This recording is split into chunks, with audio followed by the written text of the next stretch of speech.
All right, it's good friends, good games. It's episode 49. We are on an extreme time crunch here because Zenith has informed us that he has a spaghetti crockpot thing that needs to get cooking.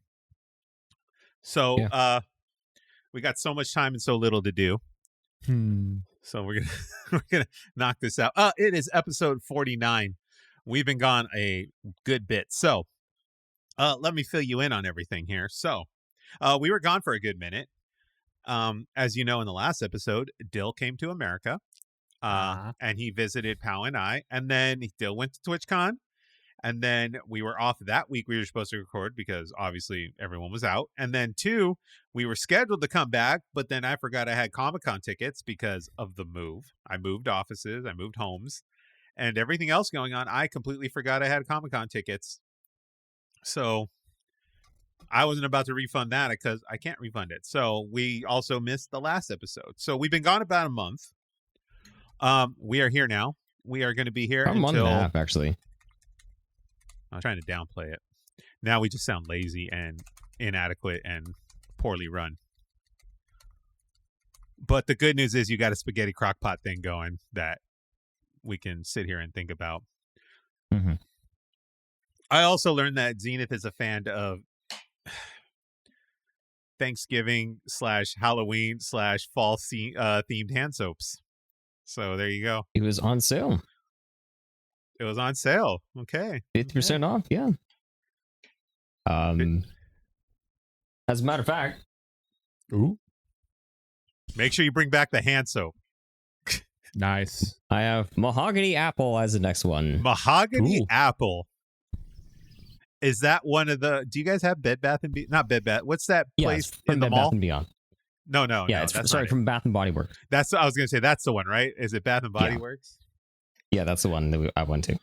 What an interesting company! It costs them literally nothing to make that stuff, and they literally make a fortune every year. Yeah, from me. Although I will give them credit, they started upping their what is it? They started upping their, I guess, male products or male-based, products. So now they have like shaving creams and colognes and stuff like that. Because before, Pal would go in there, or my sister-in-law or my mom would go in or whatever, and I would just stand outside. There would be no reason for me to be in a Bath and Body Works. Now, I can at least go look in the male section and be like, "Oh, this smells nice." Yeah, when I was in my last relationship, a lot of times in the stores, I was dragged around the mall, and it's all right, I'll wait on here on my phone while you try on clothes. And then we get to Bath and Body Works, and then all of a sudden I dart in there and I'm trying all the hand soaps, and my ex-girlfriend is like, "Jesus Christ, I've never seen someone who's so excited to walk into the store." So good. Okay, so for someone who is a hand soap connoisseur, such as Zenith, and has spent plenty of time in a Bath and Body Works, what is the one you get that is not seasonal?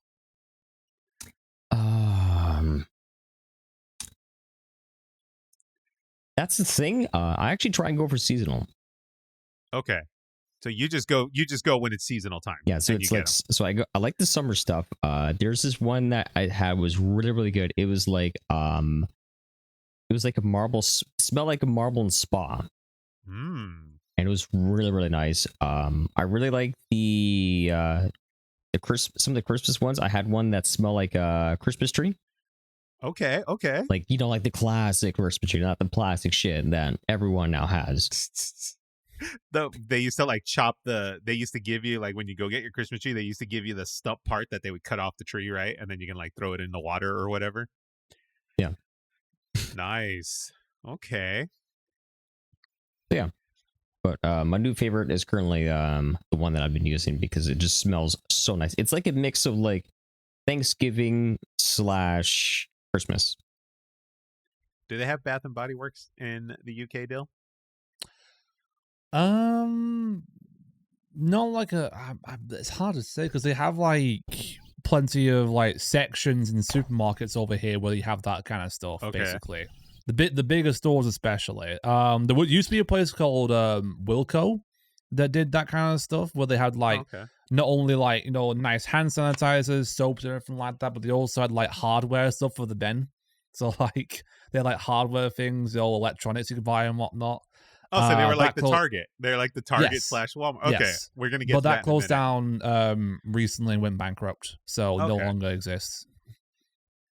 Okay, interesting. Yeah, I was because I always had one, and I forget what it's called, but it's like this blue ocean scent one, and I forget what it's called. I just know it by the color. And then I'm sure someone in the chat will probably pick it out for me or tell me what it is. But there's like this blue ocean scent one that anytime I go in there and I'm like, oh, I'll grab it. And then I'll, I always get the little like couple dollar hand sanitizer things. Mm-hmm. And then you throw them in your backpack or whatever. Oh, that's it. Yeah, Morgan's got it. It's ocean. It's literally ocean. Okay. Ocean. I'll have to pick that up. Yeah, ocean. I just know it was colored like blue, like the ocean. I didn't know if it was like ocean breeze or something like that. I just knew it looked like the ocean.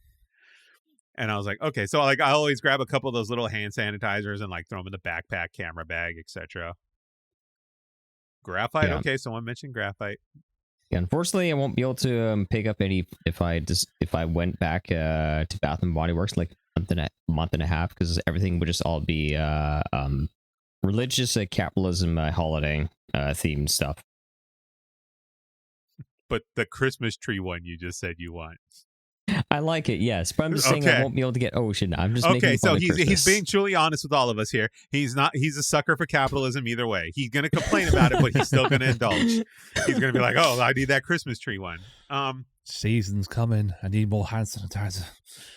All right, I need a chat consensus here. Okay, do I do the webcam this way, or do I do the webcam this way? Someone tell me.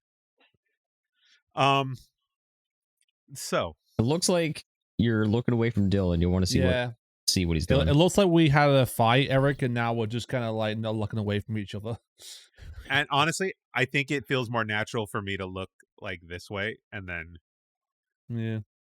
Okay, they want the first one. Let's go back. Let's go back. Yes.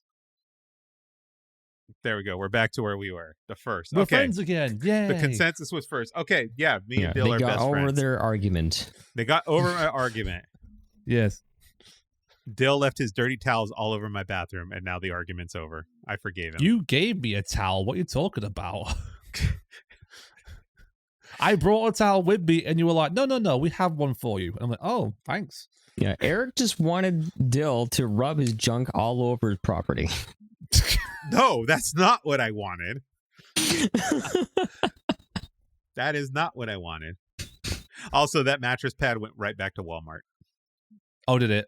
Yeah, fuck them. Yeah, send it back to the store. I mean, it was comfy. It just didn't fit properly. Yeah, they were like, what's the problem? We're like, it didn't fit. Didn't fit. It didn't fit. Yeah.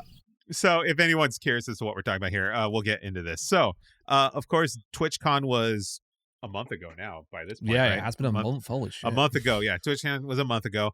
Dill came to TwitchCon, but he spent a couple days in California with Pow and I in my home. Mm-hmm. And Pow and I were cutting it down to the wire. We moved in the Sunday literally before Dill showed up, and he showed up on a Wednesday. I was their first house guest. And we had to go get a couch because Dill had nowhere to sleep. So we were like, we got to go get a couch. And plus, it was an apartment. I didn't have a couch in the old apartment. So we're like, we need a couch. We literally got the moving truck, went to the furniture store, found the couch, and then loaded it into the moving truck in a 24-hour period.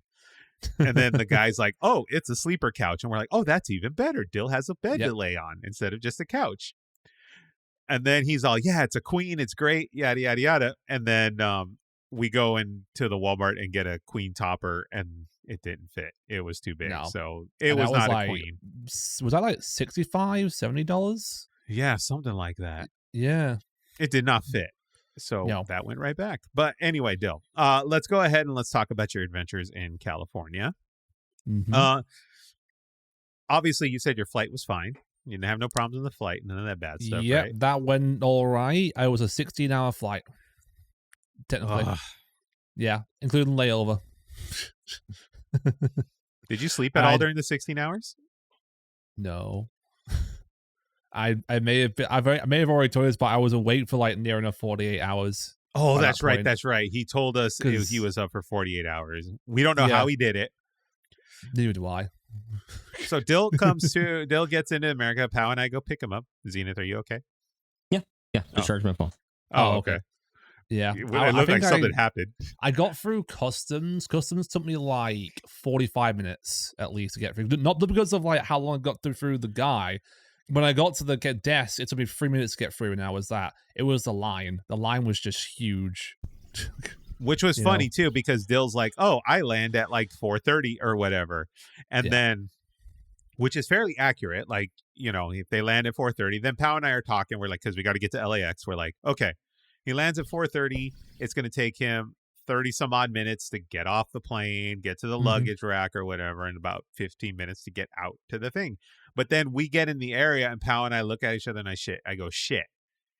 He has to go through customs because if you're, what's it called? If you're a regional flight, you don't go through customs, but he has to go through customs. And then we waited like an hour and like 15 minutes for him to get through customs. It was quite the ordeal. Yeah. I was just like, where are they? They said they're here. But then I was like, really? Oh, like you had to go through customs. Yeah. So that's at 45 minutes. That killed some time, at least. But we found each other in the end, didn't we? Yeah, we found each other. We got Dill, and then we took him straight to Koreatown in LA, and we got him legit Korean barbecue. Yes. How is the Korean barbecue, Dill? How was delicious? It was delicious. I mean, the sides were like, they were okay. I wasn't a big fan of the kimchi and the weird macaroni and cheese in the coleslaw. Which was basically strange. For us Americans, it was literally macaroni salad. That's what he's referring to. Yeah, that's what I tried both of those, and I was just like, not a big fan of that. But then all the meats and everything like that, and then the rice sheets and the rice itself, that was quite nice. Yeah. I think my favorite was I can never pronounce it properly. The biligule. Bulgogi. I always say bulgogi or bulgogi. It's one of those two. I probably was my favorite one. I think I had there because we had that. We had pork. We had barbecue rib fingers. Yeah. Chicken, steak, that kind of stuff. Chicken was kind of bland, wasn't it? Yeah. Like the chicken was like, man. That's why I added some salt onto it while I was doing that. Yes, that's it, Chibi. Bulgogi, I think is how you say it. Bulgogi, that's the one. Yeah. I'm probably butchering it. Yeah, but all right. I've always pronounced it Bulgogi. Bulgogi? Bulgogi? Yeah. What? Bulgogi, not Bulgogi. What the fuck? Bulgogi. Either way, you get your protein. Good friends, good scheme after hours, guys. Bugatti, not a Bugatti, but so Bugatti. It's just so funny because Dill, like he said, he's been up for 48 hours, right? Mm-hmm. Dill comes to our house. We get him settled and everything, and we're watching YouTube or whatever. And Dill, I don't know why, Dill is like fighting to stay up. He will say otherwise. But Pal like taps me, and she's like, he's like, he's you're not seeing this because Dill's doing this. He's like trying to like watch TV and pay attention, and then he's dozing off. Well, can you blame me? I haven't slept for like 2 days. Right, but we're like, you need to tell us. I was just enjoying the company. I was enjoying my stay. I just didn't want to be rude. But I mean, you were like dying after 48 hours. They're like, dude, go to bed. We're going to bed. So we go to bed. And then we wake up. And the first thing we do is we bolt out the door. Well, we eat and we bolt out the door and we go straight to Universal Studios so Dill can go see Super Nintendo World. If you do ! Social media, that will take you to the links where we have the YouTubes, the TikToks, all that good stuff. And there is a clip of Dill walking into Super Mario World for the first time. You can get his first reaction. So now that you're here and you could share it with everyone, Dill, how was Super Mario World and your first entrance into the pipe? It was pretty surreal. It was bigger than I thought it was going to be because when we looked at it from a distance, it didn't look big. Like, it didn't look massive. But as you go into it, it's a lot bigger than you think. You go into all the events and everything like that, all the buildings and whatnot, and there's so much like a labyrinth of like mazes to go through and everything like that. And then when we got to like the Mario Kart ride and everything like that, that was interesting. Okay, give us some opinion on the Mario Kart ride while you're at the topic, because people have hit or miss opinions on it. It was fun, but I think the visor thing is kind of like, it needs like be bigger, and the 3D effects need to be a little bit like more fine-tuned because it wasn't the best, you know. The ride itself was pretty fun, but I was very confused when like things kind of just kept coming out of nowhere, because it felt like it would have been better if like the 3D environment was also on the visor too, so you could see them like fully alive. But it was kind of like they were kind of ghosted into the side of the walls and everything like that. It's kind of Paper Mario looking. Yes, it's very Paper Mario looking. So for those that don't know, there is a Mario Kart ride. I think it's called Mario Kart. I don't know what's called. It's Mario Kart, clearly. You get into a cart and they give you like this 3D visor. And the way it works is you have this 3D visor and the cart moves around on a track, but you move and you aim and fire your turtle shells. I think they just give you turtle shells, to be honest. You fire off all the turtle shells and stuff, but your targeting for the other thing is for the targets is you are looking at the targets. You don't aim, you look and fire. Yeah. And my opinions of the ride is it just kind of throws it at your face. Like it's just like everything's just coming at you. Mario Kart Dark Ride, I think it's called. Something like that. Something like that. But it's an interesting ride. It's an interesting technological like kind of achievement in a way. Yeah. It's very interesting ride. We got very fortunate because we went during the week and like our worst waiting period was like 30 minutes in the line. Like I think 20 minutes for the Simpsons one, and that was really it. Yeah. That was so it. To answer Demi's question, you don't actually race. It just takes you through all the different lands in Mario Kart. Like you do go through Bowser's Castle.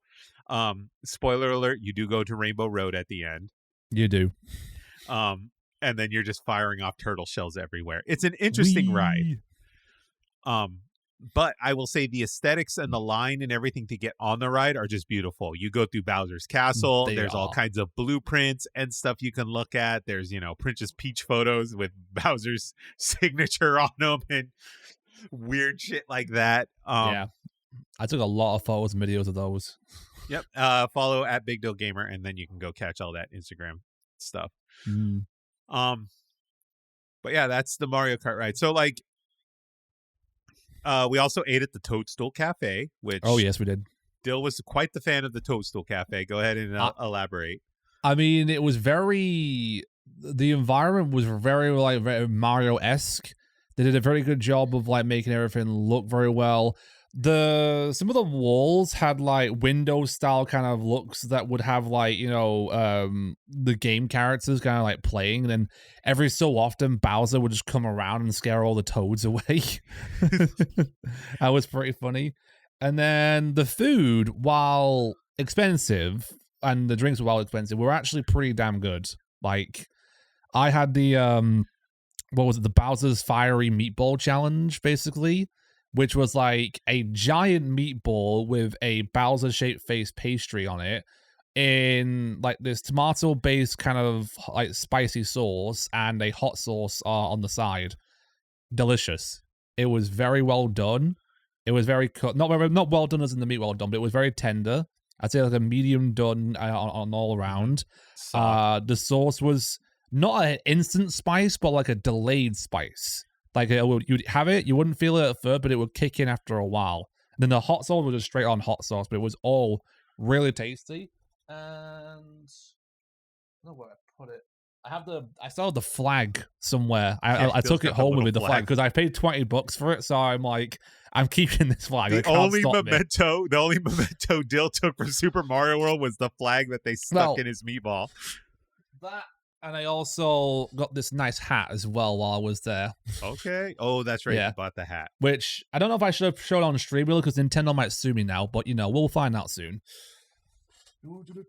Creeping heat would be a good way to describe it, Chibi. Yes. Yes. And then I think Pao ordered some garlic, like, knots as well that were, like, mushroom-shaped. And then you two ordered burgers, right? Yeah, burger. You ordered the burger each? Yeah. The burgers are pretty good. I say for what's the word? For theme park food, I think it's fairly well done. It's a little pricey, but I think for what you're getting, it's not terrible. No. Definitely not terrible. That meatball I remember vividly. It still tastes to this day. We went on all the rides. We did. I had a personal achievement. So if you guys remember a couple pods ago, I talked about the Harry Potter ride and how Eric was not allowed on the Harry Potter ride because Hogwarts doesn't respect gains, apparently. No. So I could not let this happen. We could not bring Dill to Universal Studios and not get on the Harry Potter ride together, right? I went on this extreme ass diet. We're talking like chicken and rice and broccoli, the whole No, shebang. there was no rice involved. It was literally 1,000 calories less than what I should have been eating. Probably more like 1,500 calories less than what I should have been eating, right? So I went on this extreme ass diet of literally just like chicken, beef, and like vegetables. And like my carbs were like oats and like a little bit of potato. So it was very like a lean diet. Lots of broccoli, lots of like cauliflower rice and all kinds of veggies and shit, right? Eggs, the whole shebang like that. And I'm like, God damn, I'm miserable. I hope this works. Pal's like trying to like feed me like normal food so I'm not miserable, but I'm like dying and I'm like, I can do this. I can do this. It's only like 2 months. I did this for 8 weeks. And we got to like Dill came and obviously, I eased up and I ate, Korean barbecue, Mario food and all this stuff, right? So I'm like, okay, let's go. Let's get to we got to Hogwarts. They have tester seats for Hogwarts, the Hogwarts ride. They have tester seats and then they check it. So if you sit in the seat and it goes green, the light goes green, you're allowed on the ride. I get in the seat and I squeeze in, like I suck in. And he's like, lower it. And I lower it. And he's like, the light is green. You're good. And I'm like that dead awkward silence when you're like, holy shit, I did it. You couldn't believe it at first as well. You were like, your face was like, are you sure? I didn't believe it because I had been eating like shit for 2 days already because Dill was here and we had treats and chocolates and all kinds of shit, right? And I'm like, I probably bloated. I'm not going to get on this thing. But he's like, the light's green. You're good to go. We fucking booked it in line and got on the ride before I ate anything else. And I got on the seat and the actual seat on the right, and the girl kindly like, I got 2 clicks and they want 3. The girl like kind of was like pushed it down on me, and I got the 3rd click, and then she was like, "You're good to go." That ride, Dill, continue. The ride itself. That ride was probably one of the best rides there. Like it was definitely one of the most like interactive and pretty how to describe it. It really puts you like into the world, and it also just like it flings you all around the place to really simulate you like your legs are dangling and you're suspended. Yeah, at one point I swear we were nearly upside down as well, like in the ride. It was pretty like, so I understand why the things have to be really tightly on you in order to like keep you in place. I will say. So that was worth every like penny, and that was worth all the hard work. Me and Dill right next to each other, like screaming at shit because we're being like thrown and swung around. Mm-hmm. Yeah, the castle also looked really massive as well. Yeah, the castle is huge. I think the Hogwarts is bigger than Mario World and Universal Studios. Yes, they put a lot of work into Hogwarts. Yeah, but and we went on the other things. We went on the Simpsons ride. We went on I have beef with you with Jurassic World. Dill doesn't like. Dill's mad. Because I'll clarify. No. So we went on the front of the Jurassic World. The Jurassic World ride, for those who don't know, it's basically a big water slide where it's basically just all water all the way, all there. Eric sat in the middle. I sat at the very front at the far left. I got all the water. Eric was completely bone dry. Half my body was just soaked. Yeah, but it was worth it. Yeah, Pal didn't go on the ride, though. Pal was just like, no, I'm not doing this. Yeah, Pal does not like Jurassic Park. She doesn't like the drop. But a lot of fun. We went on, what's the other one we went on? The Mummy. We went on the Mummy ride. The Mummy that one was my favorite, the Mummy ride, before like the Harry Potter one, because the Mummy one basically starts off being very atmospheric, very like putting you into the world of the Mummy franchise and everything like that. Dark, spooky, animatronics that look like they want to try and get you, and then it just goes straight to 100 roller coaster ride. That like, you heard what I said, Eric. You were like, oh fuck me. Dill it was something like that. Dill stood in the whole line. He's like, guys, I'm fine. I've seen the Mummy 100 times. Or like, that has nothing fine. to do with the. I was ride. fine until it turned into a roller coaster, and then I was like, oh shit. Yeah. But yeah, Dill's like, I'm fine. I've seen this movie 100 times. We're powering it like that has nothing to do with the fucking ride. But okay. And then we let Dill, like, soak in. Dill ate the big pink donut from from Simpsons Land. He ate I'm gonna say super. Yeah, big pink donut. All that good stuff. We had a blast at Super Mario World, and then of course we sent Dill over to TwitchCon. Well, he also got Frank and Sons. Yeah, we went to Frank and Sons after that, and we go explore down there. I picked up a few things. I did almost purchase a game while I was there as well. Like, if you remember correctly, I almost purchased. So, for those who don't know, chat, you might not know, but I'm a big Pokemon fan. And we went to this aisle in Frank and Sons, and we found this minting condition Pokemon XD Gale of Darkness game. Mint in box. Game looked like it was brand new. Had the packaging, had the manual, had the poster in there and everything as well. It was $250. I was about to buy it, and then I asked them the one question that I needed to know, because I know for a fact Nintendo does like to region block games, especially old games. I asked them the question, is it region blocked? Because I have a European GameCube, and that's a US game. And he was like, probably is, mate. Yeah, and I'm like, I have to pass them, I'm afraid. I'm sorry. So Dill did not spend everything on it. He did not spend all his money on Pokemon. But I nearly did. So yeah, and then Dill went to TwitchCon. I guess he could talk about TwitchCon for a little bit. No. We went to LA as well. We explored LA a bit more. Went to Little Tokyo. Yeah, didn't we? That's right. We took him to Little Tokyo. I took him to to kind of paraphrase it here. He went to Little Tokyo, where all the anime shops and all the the waifus are. Yeah. I took Eric's favorites. No. I can't watch that stuff. And then we went to the Griffith Observatory. So Dill saw the big gigantic telescope in LA, which is we went to In-N-Out Burger as well. So I've had In-N-Out Burger now for the first time. He got very the nice In-N-Out Burger. He saw a Cybertruck. He saw 3 Cybertrucks. I saw 3. Yeah. With the first 2 days, we didn't see a single Cybertruck. The third day, as we were all going down into downtown LA, Cybertruck, blue one. Drove him past Dodger Stadium. Dill had a nice little tour of LA. Yes. And then you sent me on my way to TwitchCon. And we sent him on his way to TwitchCon.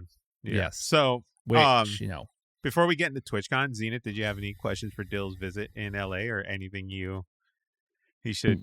No. I'm just listening to it all. You're just listening? You're just soaking it all in? Maybe let me yap. Let him yap. Yeah. So let's get into TwitchCon. Yes. How was it? What's the consensus? How is the Twitch community doing this year? It was great. I will say I think there were like somewhere between 5,000 to 10,000 people that went this year. Jesus. Something like that. Yeah. It was pretty good. I arrived in San Diego, got my Uber, got straight to the hotel and checked in and everything like that. I didn't see anyone that I recognized on the first night that I was there. I went to pick up my badge and basically just went home and kind of went back to my hotel room and just chilled for the evening. It wasn't until day 1 where I found some more people that I recognized. I think the first person that I went to go see was Brito Art, because Brito was there. Obviously, she works for Elgato, so I went to the Elgato booth and met up with her, and ended up talking to her for a bit and had some fun there. Then finally encountered Everest. Everest did go to TwitchCon with her fiance, Josh, and I also met 2 of Josh's friends as well there, Pork Marshmallow and Ben. They were lovely. They were like a great treat to talk to and hang out with. Port Marshmallow owns a bar basically and does bar streams. I'm not sure where he lives, but like it's pretty cool. What he does. It was basically a lot of just exploring. That's all I kind of really did while I was there. I was beginning to go to some panels and everything like that, but I kind of just me, Everest went to do exploring. I encountered Clovey as well because me and Everest discovered that Clovey was also at TwitchCon, who was part of the Sin Squad back in the day. We found Clovey, hung out with him. So I hung out mainly with Clovey and Everest throughout the entire time that I was there because I was kind of like a fish out of water. I was kind of like just kind of like on my own there and everything. So hung out with them mostly on the 3 days. Artist Alley was great. It was kind of, they had Artist Alley on like the second floor on like a rooftop kind of like a glass house kind of looking area on the convention. Right. And there were plenty of booths that I went past. I picked up a few things, bits and pieces. There was a food court area as well. We could get some food, but the food there was expensive. Holy crap. Like, I think I paid like $30 at one point for like a burger, fries, and a drink while I was there. Jesus Christ, man. But did you have the brisket nachos? Yes. Thank God. Yes, I did. I had the brisket nachos. I had the tacos as well, the San Diego tacos while I was there as well. They were delicious. Messy, but god damn, they were good. San Diego's a good spot to get a taco. I think their Mexican game's fairly on point. Yeah. Yeah. So that was nice. I did also go to the Pokemon community meetup as well while I was there because I just kind of wanted to like go there and see if I recognized anyone while I was there. Met a few faces that I was familiar with in the Pokemon community. Basically found this like giant Gengar plush that's like 6 foot tall, like chonky. And was owned by this person called Leg Gengar, who has the largest Gengar collection in the world of like merchandise and everything. What a very specific collection! Like things to collect. But yeah, it was awesome. Everything like that was day 2. And also day 2, I went to the only meet and greet that I was able to actually go to on day 2 was Meg Kayla's. Me, Clovey, and Everest all went to Meg's meet and greet basically, and got to like see her for the first time. And when it came up to all of us, she looked at me and she was like, yeah, because she hadn't seen me at that point in about 7 years, so she was just surprised to actually see me there Meg. basically. Yeah, I did too, and she missed me. We all just caught up. Erica was also there too, because Erica was helping Meg out with like all the stuff and everything like that. So that was cool. I also met Erica while I was there. I encountered a few familiar faces too while I was there. I encountered Animated Break, Richard. I haven't seen him for like 7 years as well. He's doing very well. He's actually working for a company that's making a new like retro like Game Boy, basically called Chromatic. So like that was pretty cool. Who else did I meet? I'm trying to think now. I'm blanking. Who else did I meet? I'm trying to think. Animated Break was there. Cauliflower was there as well. I met her. Trying to what else I did. Oh yeah, there was a 21 plus area when I went there as well. And what? Yeah, there was a 21 plus area. Well, yeah, there was a bar out there too. Day 1 I couldn't get in because I forgot my ID, so I had to like go in day 2. Nice. Yeah, day 2 I went in there. And it was like just like a sectioned off area that was like next to the partner lounge. Because like the partner lounge was there obviously, and if you're not partnered, you can't go in there, I'm afraid. You know, you have to like be partnered in order to get in. Yes. I think the biggest surprise that I had, the person that I met as well, that was the biggest surprise that I hadn't seen in a very long time.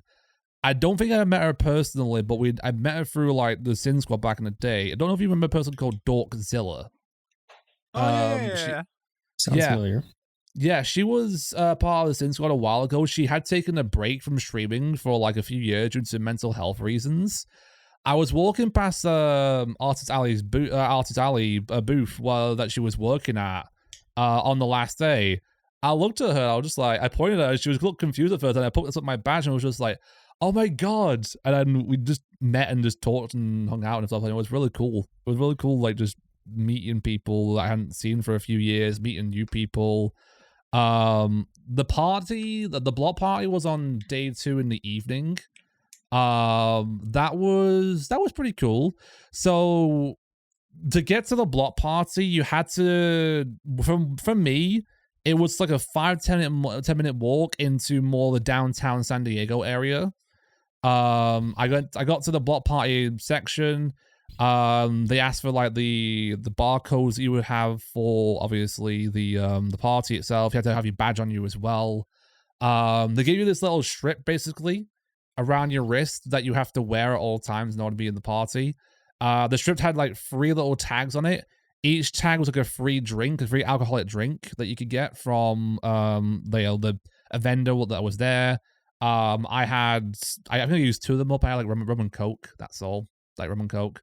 But the food there was free. They were giving out like they had a stone baked oven for pizzas, so they had free pizzas there.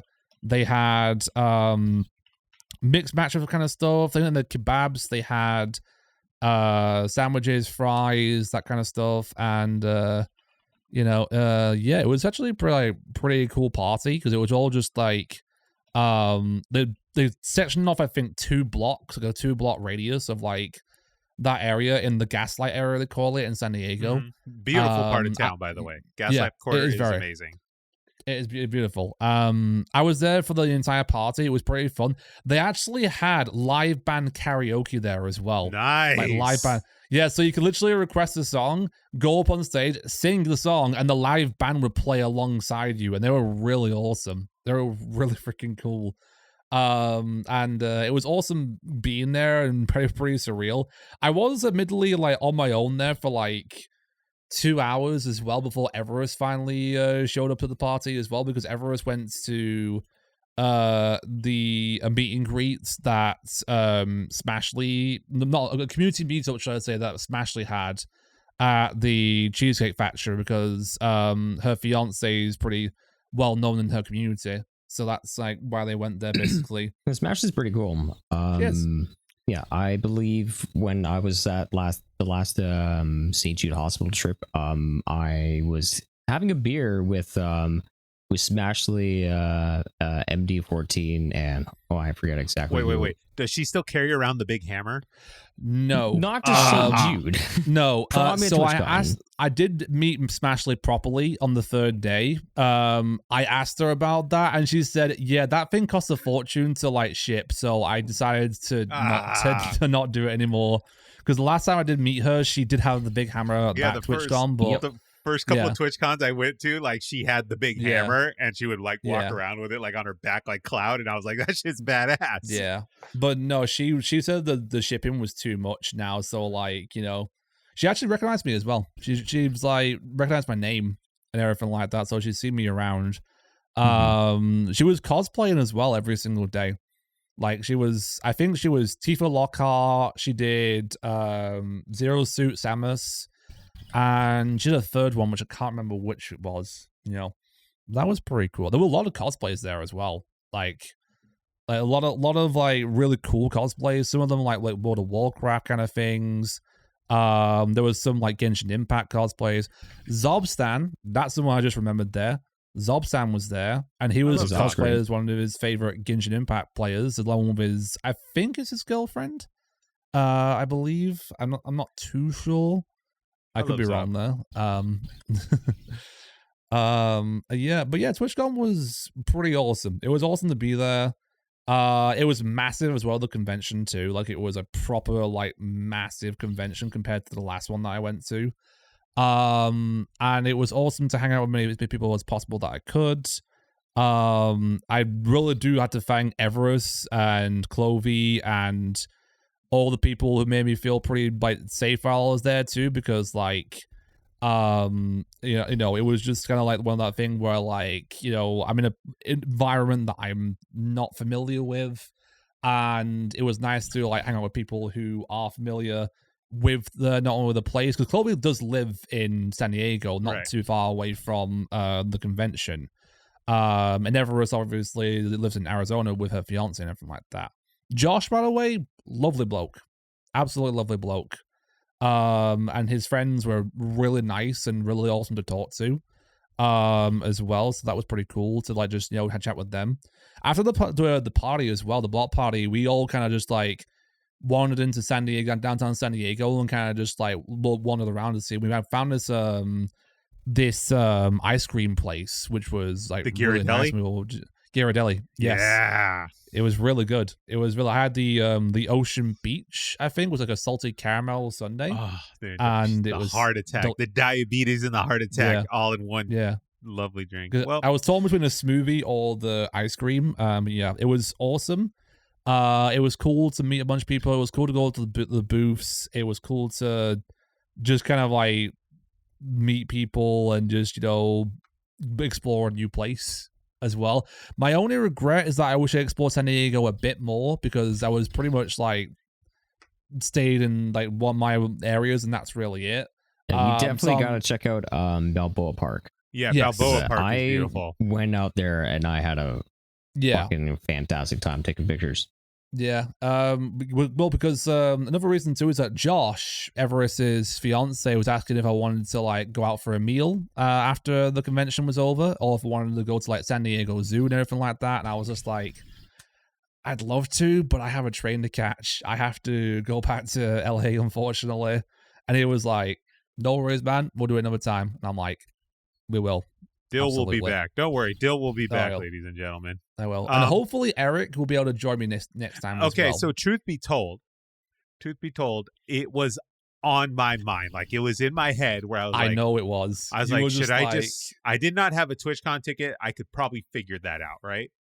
You could probably just buy one there. Yeah, maybe. I don't think it's sold out this year. But I was like... No.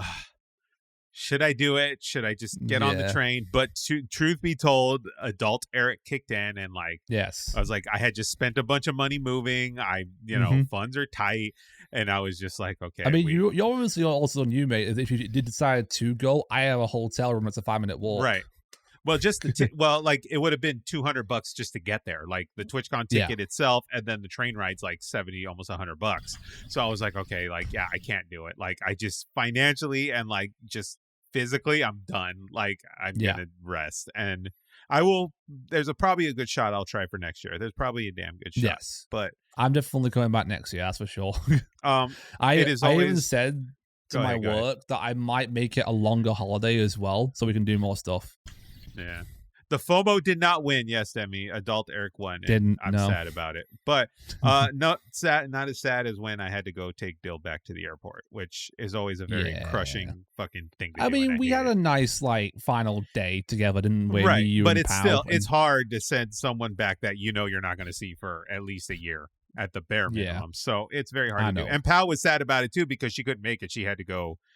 Pal had a family thing, so like she had to unfortunately leave early, which just left me and Eric alone for like the rest of the evening, the rest of the daytime until I had to go. Joke's on her. Dylan and I are married. She ain't know that. Where's my ring? Where's my ring? Yeah, it sounds like you had an amazing time, Dill. So it was. I'm looking forward to next year. We'll see what happens next year. Zenith, did you have anything exciting happen on the break that? Geez, so much has happened in the past little while that I don't even know quite where to begin, because well, first of all, played a bunch of games, which we're gonna get to. My Keurig machine died. I quickly got a new one. I got Echoes of Wisdom, still playing through that. Unfortunately, the cat that you guys probably seen on my streams, probably even on the podcast back in the day, passed away. But other than that, just been very, very busy. Yeah, been working very hard. Yeah, I'm very sorry to hear about Bennett. Condolences to your brother. I hope you pulls through. It's hard when you lose like an emotional support pet like that. It's very very hard. Especially like so suddenly, because he was very healthy, and not only that, like that day he was like at least said that he was very, very playful, and I'm not going to get into the details because it is a bit of, it is sad, but yeah, it's hard. It's a hard thing to do. Go through that. Yeah, but oh yeah, I'm curious though. What Keurig did you get? Yes. So did you upgrade? So it's not an upgrade. So it doesn't have but it's about like the same amount where I'm able to make my coffee. I've been having some really, really fresh coffee despite the fact that I'm currently drinking Tim Hortons, but that's because I needed to oh, you bougie. Well, yeah. I needed to get myself some lunch anyway and coffee, and I was out of coffee cream, so I was like, I figured I should get myself some lunch while I'm out because I won't have time to cook for the podcast. We have a little coffee station in the new apartment now, and it's so nice to like wake up and I don't have to put a bunch of stuff away. It's like right there, and I just make my coffee, and I love it. You got a nice fridge too. Which came with the apartment. I'm very grateful for that. I was like, okay, we got a good sized fridge. I opened it up and I was like, Jesus Christ, there's so many things. Yeah. Lots of chicken and beef and vegetables. Eric also. I started eating these. Oh, what do you think of the Sonic fruit snacks? They're nice. I will say. I have a coworker that's a massive Sonic fan, and her birthday's coming up. I'm going to put one of these in her little goodie bag that I'm making for her. Not a fan of the Warheads, though, huh? The Warheads? Well, that's interesting because... So, I hate my those things. So... For those that don't know, I got a bunch of like goodies for my coworkers, my friends while I was away. One of my friends asked me for a bag of Warheads, which we did day one, didn't we? We went to Target and we found them like day one in the Halloween section. Me and him, like when we were walking, we tried like one of each like thing. So that's like the licorice, the Warhead like little capsule things themselves, and the little disc things. The little ball things, they're the sourest things of them all. Like the first 10 seconds, your mouth is turning inside out. It's like blistering, dude. It like blisters. Yeah. After that, the taste is quite nice. It's a nice, pleasant, sweet taste. Nah. The little disc things, they're kind of like a various of like sourness, because where it's like it's not like overpowering, but it dissolves in your mouth and everything like that. And it's cool. The licorice, disappointed. The licorice was like a simple, sweet licorice, no sourness whatsoever. So, what the hell, Warheads? If you're gonna make them sour, make them so that your mouth hurts. Come on, I'm not a fan. Step up your game. So as for my time off here, Dill, when he was here, he did bring us some lovely Cadbury. He brought these little like disc like chocolates that had like an orange zest to them, and those things are fucking phenomenal. I'm gonna find chocolate orange buttons, Cadbury chocolate, the best. I'm going to find a British grocer here and get these things because those things are so fucking good. But that was what Dill brought us, along with a whole multitude of chocolates. Cadbury's so much better than Hershey's, people. It really is. Did you like your variation box as well? The box of heroes. Yeah, that I got you all different chocolates. We ate the whole variation box, dude. That shit was slamming. And then you pickled onion Monster Munch as well was the thing that I brought as well. Not for me. Pal loved it though. Pal, I'm probably gonna get Pal of a bag when I go over next time. Pal loves you that can munch on him. Yeah. But other than that, I went over to LA Comic-Con here in downtown LA. I'm not gonna delve into it too deep because it's a lot of the same stuff: comics, Artist Alley, a lot of great people in Artist Alley. But gaming related, Pal and I sat on a panel with Troy Baker, and that man, I have to say, is so eloquent when he speaks. He sounds so educated, and he's very inspirational in his discussion. And I don't know if it could just be a front or if it's just, I don't know. But all I can say is that I think that man truly loves what he does. In terms of he does it for the art. Troy Baker is the voice of a lot of things. Yeah, Joel on the Last of Us games. He's done BioShock the Joker. 3. BioShock 3. He's done the Joker before in one of the Batman games. He's been pretty much a bit of everything, hasn't he? He's like done live action stuff. He's done voice acting. He's done games. He's done voice acting and animation. He's just like all over. A lot of eloquent questions, or not eloquent questions, but they did a Q&A section during the panel. He basically talked about like how working in the business and some of his, pivotal things he did in the business and the stuff that kind of like really resonated through him in his career. But during the Q&As, he shows a lot of love and admiration for The Last of Us. He feels like he really shows that character Joel means a lot to him. Yeah. And he has no qualms about Pedro Pascal or anything like that. He says Joel should be played by as many people as humanly possible. Yeah. Well, I think he was also in the show, wasn't he? As like an extra. Yeah, he was. Yeah. He was in it. But very, very eloquent man. Very well spoken and very inspirational. It was a great panel. Pal and I sat through the whole thing and we loved it. Do you not want to mention also that you, I don't know if you were in the panel, but you were like not far away from Obi-Wan Kenobi's panel, Ewan McGregor? Pal but she stood in a panel with Ewan McGregor, and all she did was stay around to hear the hello there, and then she, needed to run to the restroom. Bravo, that's all you have to clean herself up. And then, I sat there and I felt inadequate for the next 24 hours. Is it bad that he has that kind of power over people? It's nuts. It's very nuts. It's very nuts. That guy has so much power. But very, very interesting stuff. Comic-Cons are always interesting. I did get this cool sticker here though. Check this out. I don't know where my cameras are now. We have this very cool sticker here that says, it's quite "You bright. died." Oh, you died. Nice. Oh, that looks good. We have a "You died" sticker. Do you want to see why I picked up an artist alley? I don't know if I showed you it. I would love to see it. And then Pal picked up this Kurok. Oh, that's cute. That's very cute. So that was a pickup. And then I spent $100 on a comic book that is now getting graded. So nice. I went on this whole long tangent about not spending money, and I spent $100 on a fucking comic book. Is that at that comic book store that we went to? The Golden Apple one? No. This was at LA Comic-Con.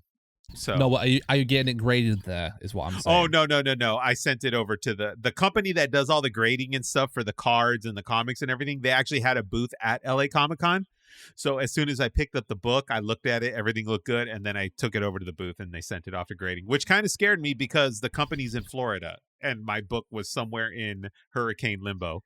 Oh, but yeah, that's bad. To all the people in Florida, we hope you're okay. We hope you're slowly building yourselves back up there. My mom was actually asking about you during that time as well, Eric, because she was wondering if you were all right. And I'm like, he's in the California area. He's fine. Hannah, though, was in the not in the danger zone, but she was on the edge of it enough to where she would feel some of it. So my book did make it, though. By the way, I got confirmation that the book made it to Florida and it's getting graded now or scheduled for grading and stuff. But but to the people in Florida, there, keep your heads up, and you guys will rebuild soon enough. But Hannah was very close to the line of fire, but they're okay. Hannah's okay. Good. Dustin's okay. Bobby's okay.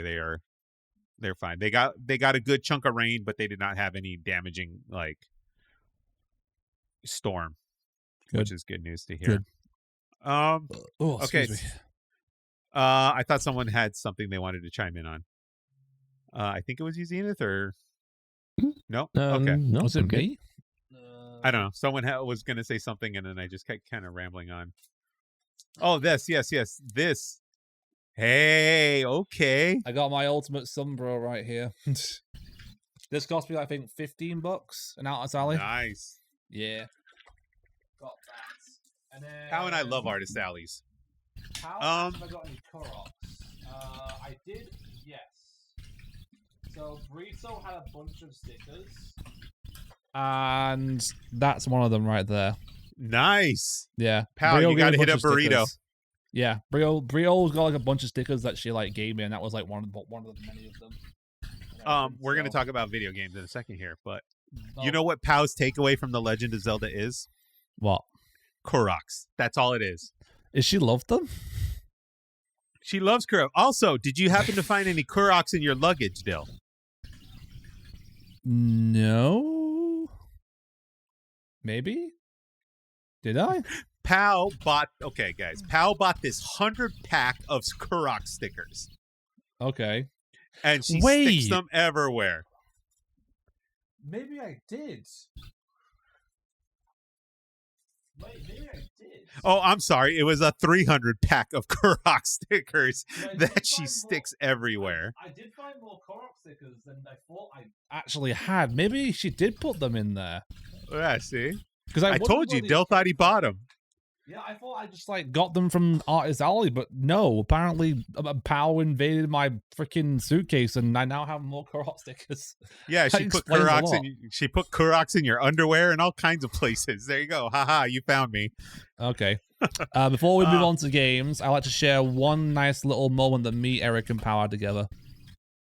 Oh yes, we have the Polaroids. Oh, nice. Yeah. We have Pow Polaroids. and Eric had a bunch of Polaroid cameras and took a bunch of photos. And that was the one they gave me right there that I have in my possession. So now you can hang it on your fridge or on your clipboard, on your monitor. Right now it's on my shelf. I actually had it on my phone for a while because I shared it with my coworkers and everything like that. And it was like, oh, it made it like your desktop thing or your wallpaper? No, I'd literally I have a slot thing right there on my phone. I put it in there. On the back. Oh, okay. Yeah. That's cool. So I had it in there for a while, but then I just thought, nah, I'm going to put it here. Just there. Make sure you make a copy of it so you don't lose it. Make a digital copy. Yeah, I will. But, okay, so we're at about an hour in the pod here. Do we want to take a break now, or do we want to get into video games? Up to you. How's the panel feeling? No, I'm fine either way. I still have plenty of coffee. He still has plenty of coffee. Zenith's okay. He has fuel. Yes, I am. Let me fuel up too. Okay. What do we got? Pepsi Mango? Mm-hmm. There we go. Hey, who was giving away the free energy drinks at TwitchCon this year? G Fuel. Well, actually, technically, Everest stole one, but that's a whole other thing. She'll probably look in chat now. I didn't steal it. He gave it to me. And I'm like, technically, it was kind of theft, but you know. GG Salt's giving out free samples. Rockstar. I don't know if you know Rockstar, the drink. They're giving out free cans, just like to anyone who came to their booth. So we're just like, cool. The GG Subs people were at LA Comic Con. Really? The titles, because there is a gaming section at LA Comic Con. The titles or the names of their drinks are really fucking weird. I drank titty milk, guys. I drank titty milk. Right, Pow. I showed that to Pow, and I was like, "Girl, they named this stuff titty milk." I drank it. It was actually not quite nice. Coconutty. And then there was another one called like waifu boob sweat or something like that. That's really fucking weird too. I mean, and I'm like, who's drinking this shit? The best name for a Game of Subs, a drink, is from Russian Badger. Guacamole Game of Fart 3000. Oh my god. Let me see this here. I'm gonna look up the company. It's either 3000 and 9000, but it's freaking hilarious. The company Gamer Subs. I don't know why I'm giving a free shout out. That I guess it's the names. But the drink names are just really fucking weird. They really are. Oh, this was the other one. Anime Girl Thigh. Like, that is the name of one of their drinks. Just going all in with the waifu shit. It's so weird. I'm sorry. They're just leading into it, aren't they? Because it's like, you know, oh, trendy. Yes. Okay, guys. Here's this is the one where I stopped and I was like, what the hell? They have one called Blowhole Blast. I think that's a VTuber's signature branded one, Shy Lily. I mean, if I didn't know Grandma's Ashes, they're fucking weird. I'm sorry. Yeah, they've done a bunch of collabs of VTubers, and they just like they asked them, "What do you want to name your signature like GG Subs drink?" And they're like, "Guacamole Game Out Fart 9000." I'm like, "All right." Okay. Let's get on to some video games here. All right, so where is the sheet? Here's the sheet. All right, so we're gonna kind of like condense some stuff here. So, let's talk about Echoes of Wisdom. Yay! Go on, guys. Take off about it. All right, Zenith, how far are you in Echoes of Wisdom? 3 dungeons in. Okay, 3 dungeons in. I'm like 1 dungeon in. I think I'm in the desert. So is this been like a dungeon, like more of a dungeon-like Zelda game then, I guess, than the other games? So okay, yeah, because like they have like they have more classic dungeons in the sense of where where like you go in the dungeons, you have to solve puzzles, you find compasses and maps. So it's a lot more like traditional in like the puzzle making sense, but it's also it kind of inspires you to to solve puzzles in your own way. Whereas like sure, you have like a just like in Tears of the Kingdom, you have a very they have like suggested way for you to solve puzzles, or you could just spawn like 5 million beds. Yes. Okay. That's what I would do. That's what let's kind of go into this here. I guess where to start. How are you feeling about it? Like, how do you feel about the game? I absolutely love it. I mean, it's definitely different, but like I love the art style. It's definitely relaxing. I actually find that it's probably would be better for me to play off stream where I can spend more intimate time with it. But what do you think? It's a very unique Zelda, and I will say, I have no idea how these developers in the Zelda team or whoever works on these Zelda games, I don't know how they keep coming up for ideas to keep Zelda interesting. So, like, for example, for this game, the component is you are able to clone. You do play as Zelda, first off. We'll put it that way. You play off as Princess Zelda. You actually play a Zelda game as Zelda? Oh my god. You play a Zelda game as Zelda. So, her ability is she has this wand that allows you to clone items in the game. And then you can replicate them numerous times. Question. And it helps you solve the problem or the puzzle. Is there a limit to what you can clone? Okay, this is what was interesting, right? Because the game did make it look like you can clone nearly anything. The trailer made it look like you can clone nearly anything, right? There are limits as to what you can clone. There are indicators that tell you can clone it. And then you can add it to your repertoire of, your database of things you can replicate. There's also, it's actually very, very well thought out system.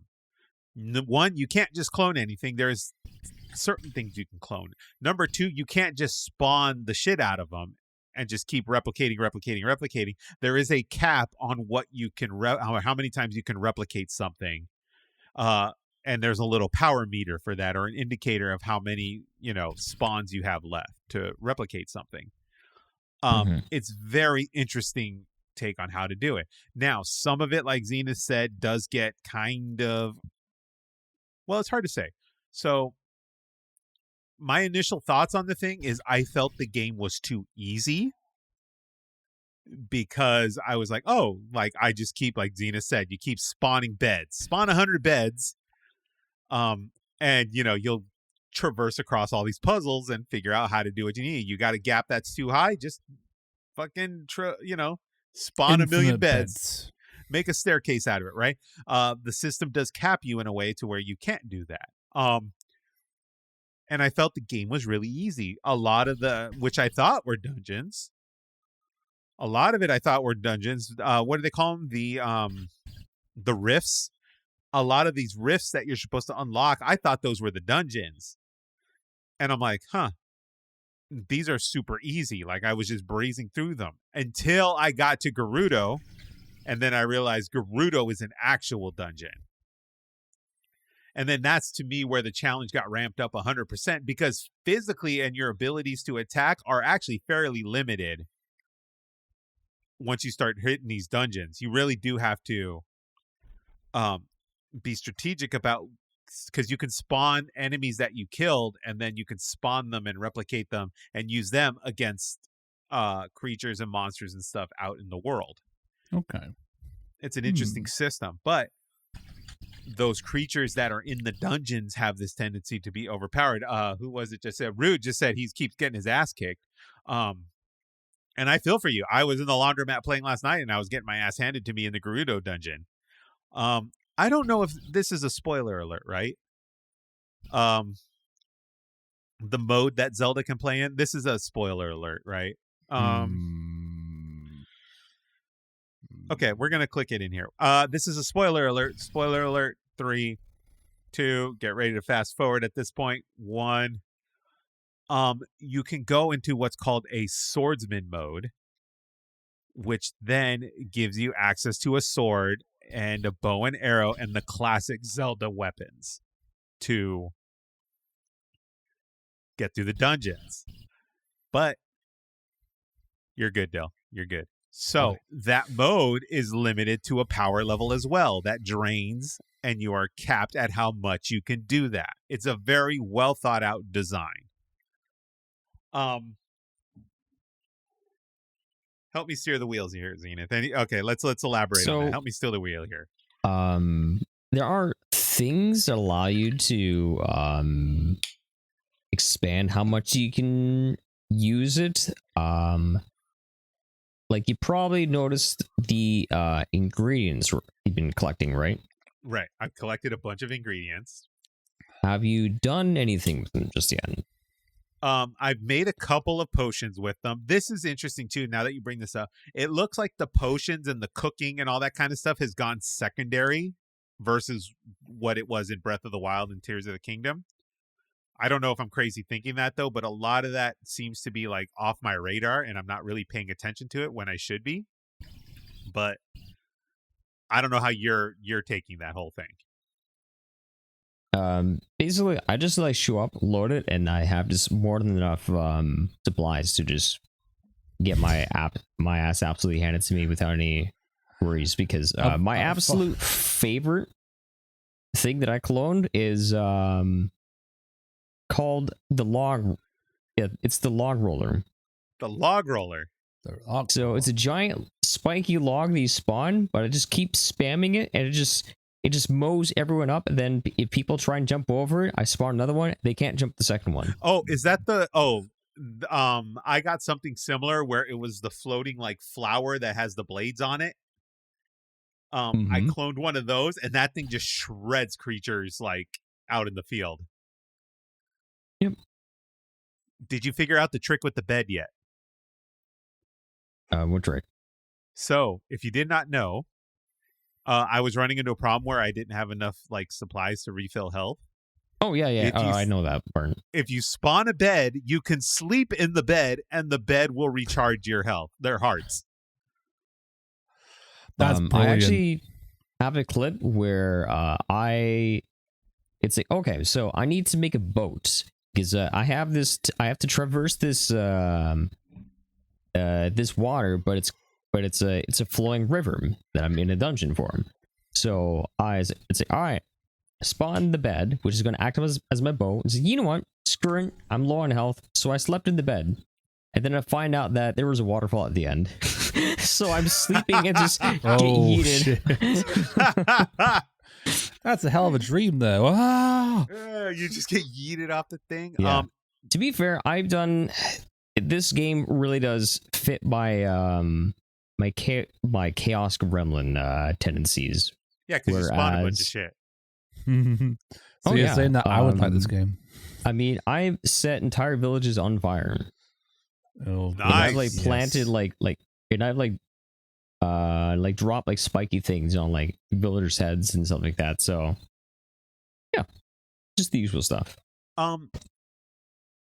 It's a good game. I think it's good. The reviews are fairly high for it. I haven't played enough to get a full consensus on where it sits in my Zelda, rankings there. Have you gotten kind of that far in the whole thing, Zenith, where you can kind of place it in where it ranks in your Zeldas, or are you still kind of unpacking it? Not yet. I still have a lot more, and I feel like I have a lot more left to go. Is this one long? Is this a long one? Like, I feel like it might be a long one, but it doesn't seem like it. Because apparently, like, Damie just finished the game. Ooh.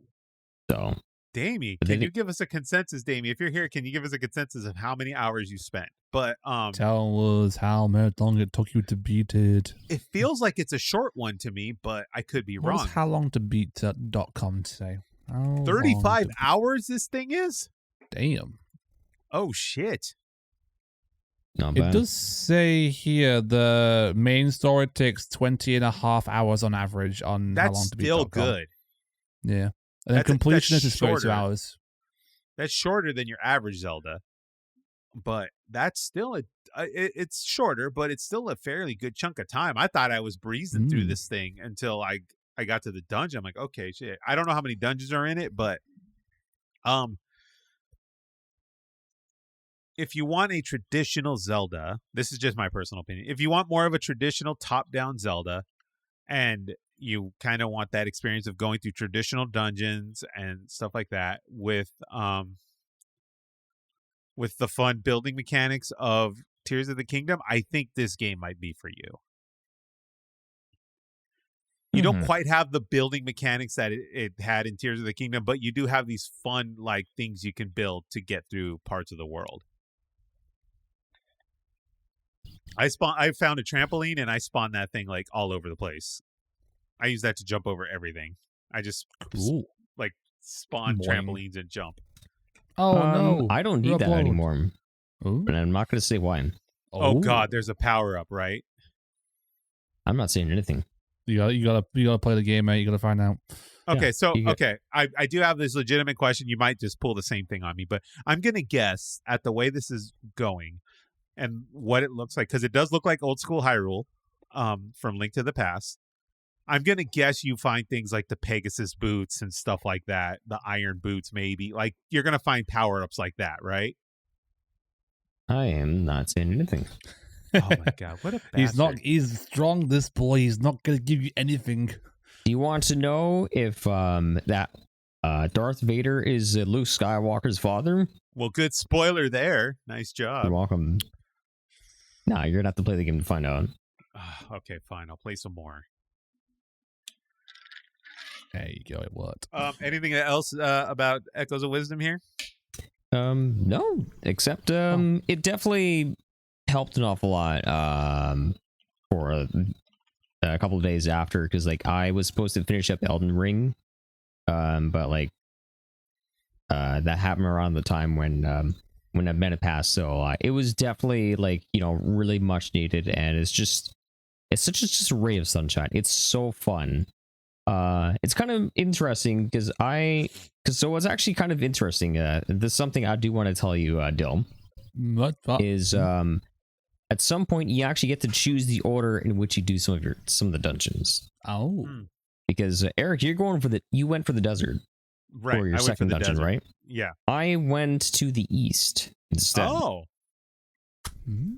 right. The because east they're all is very, scattered. very nice. That's why I went there. I'm like, it's so pretty. Is it nice as in it's? Oh, you just said pretty and stuff, but is it more difficult? No, it's about the same amount. Okay, so challenge and difficulty wise, they're all roughly the same. There's no like progressively more difficult dungeons. Yeah, not until maybe after our current quest, then we might have more difficulty. Okay, got it. Okay, that seems like, because I know like A Link to the Past, when you know the dungeons were numbered, they got progressively more difficult as you went through each one. But that is Echoes of Wisdom, Legend of Zelda Echoes of Wisdom. It's on Nintendo Switch. It is $59.99 on your, you know, Nintendo store, or if you're gonna go, you know, physically. It is out now. Go ahead and grab that guy. Get it. It's fun. It might be like the Zelda game that a lot of people have been asking for. So check it out. You grow to the level of difficulty like any. Yeah, that's a fair assessment of it, I believe. Okay, that's Echoes of Wisdom, and then let's go over Dill. After everything Dill's done in the past month, he managed to complete 3 games. People, I don't know what this man does. I just I had a lot to catch up on, so I did. You know, I mean, where do you want to start, Eric? Go on, just pull it till most people ask me which one. We've talked a lot about Hollow Knight, but let's talk about Alan Wake and Alan Wake 2. I'm assuming you have not touched these until now. No, these are my first playthroughs of these games. All right, let's go to Alan Wake. Let's get your consensus of Alan Wake here. So Alan Wake it's now a video game series, because obviously the new one came out like last year. Alan Wake is a story about a writer who has writer's block and basically goes to this town in order to try and like basically relax and try and get over his writer block with his wife Alice. Stuff happens while they were there. He finds out that he's been duped and his wife trying to get him to see therapy and everything like that. He gets mad. And then out of nowhere, this dark entity basically takes his wife. And that's when Alan goes on a journey throughout the entire town, fighting the dark entities until he eventually finds Alice, pretty much. That is the premise of the entire game, right, for the first game, basically. And it's a survival... I wouldn't say the first one's survival horror. I would say the first one's not too scary. The second one, however, that's where the scariness jumps up, I will say. Let's go back to the first one here for a second. Yeah. The first one is very much in the realm of like Max Payne in a way. It's very like gloomy noir, very Twin Peaks in terms of mystery. Yeah, very much in that style as well, with the combat as well. The way you fight in the game is that you have to use a torch to dispel the darkness aura around the creatures that you fight, the Taken, as they're called, and then you shoot them with your gun. It's a very interesting, like, mechanic. Yes. You can use a torch, you can use a flashlight. There's like, and then a of flare course, gun as well. Of course, the flashlight has a fucking limitation, and you need batteries for the flashlight. So you can't. You get quite a lot of batteries in that game, I will say. Yeah, but you can't just spawn the flashlight like you just can't spam it and then get through the game. No, the storytelling in that is oddly weird, but very well done. It's the way I describe the storytelling. It's basically you are literally living the novel that Alan Wake is writing, because during the time that he was possessed, he got possessed by this dark entity, and for the entire week he wrote a manuscript that he almost finished until he broke free from it. And throughout the entire game, you are basically playing the events of the manuscript as they unfold. So like that, that's how the storytelling goes. You are literally playing the novelist like story in the game itself. It's really fucking cool. Yes, it is. It really is. And like the game is very good even for like a game that's like, I think at this point 11, 12 years old now, that game. It's a 360 era one, so yeah, like just before the new consoles came out, basically, like the Gen 4 consoles, whatever it was. Did you do the remaster, or did you do the actual original? I was tempted to do the original because I did have the original, but I did the remaster because the remaster has the DLC content in it as well. Yeah, I did the original OG version. Yeah. And I was like, I did it on the Steam Deck and PC, and I was like, this game's so fucking cool. And it reminded me a lot of Max Payne, which I miss a lot. The original Max Paynes were so good. But it's ironic that you say that as well about Max Payne, because the creative director of Remedy, Sam Lake, was Max Payne. Right. In the OG Max Payne game. Yeah, so the company's all tied together. And then... from what I understand, Control is also tied into Alan Wake. So now you got to play Control. Not just Control. So all the Remedy's games, Alan Wake, Quantum Break, Control, and Alan Wake 2, they're all in the same universe. I got to play Control now. I need to play Quantum Break, I need to play Control. I need to play both of them. I have not played Alan Wake 2 yet. I'm going to try to get to Alan Wake 2 by the time the year's out. I finished Alan Wake 2 last night. From what I understand, Alan Wake 2 is a phenomenal game. Here's what I will say. If you think Alan Wake is a great game, Alan Wake 2 is like kind of like the cherry on top. Like, it is literally... It's a sequel that is so different from the original game. It still has the same core idea inside of it, where you're living the writer's like novel, but it has so many twists and turns. They modernized it to the point where it looks really fantastic. It's a nice blend as well, because they do go back and forth between live action scenes and gameplay, and they blend them in really goddamn well, to the point where like you feel like you're both watching a movie and playing a game at the same time. basically. Does it still use the flashlight component in Alan Wake 2? It still uses the flashlight component. It's slightly different. Okay. Whereas, like, before where you could just aim and then, like, drain your battery slowly, this one, if you do use it, it drains a lot faster, and there are different chunks of the light that go out. So you get, like, maximum 4 uses per battery, and then you have to, like, reload the new battery in there, pretty much. I'll say the combat is also a little more complex. Like, the dodge mechanic is still, like, you know, the same, but the enemies are a bit more aggressive as well. But they do a thing with the enemies in the second game where they give them weak points that you can shoot out, and that will deal more damage to them. And it's Alan Wake 2 is just so well done. I can see why it was Game of the Year contender, because, like, holy shit, it was a phenomenal sequel. I love how they did it. The writing for the first game was great and well done. The writing for this game was flawless. I think the acting was spot on as well for, like, both gameplay and live action. The amount of twists as well that are in the game too, like plot twists and everything like that. Damien can actually attest that, because Damien watched me beat the game and my brain was, like, broken, and then it got even more broken from, like, everything that happened. I know. And also there's one chapter in particular that is my favorite chapter because of how unexpected it is with what it is. And I'm not going to say why it's, like, my favorite chapter or what it is.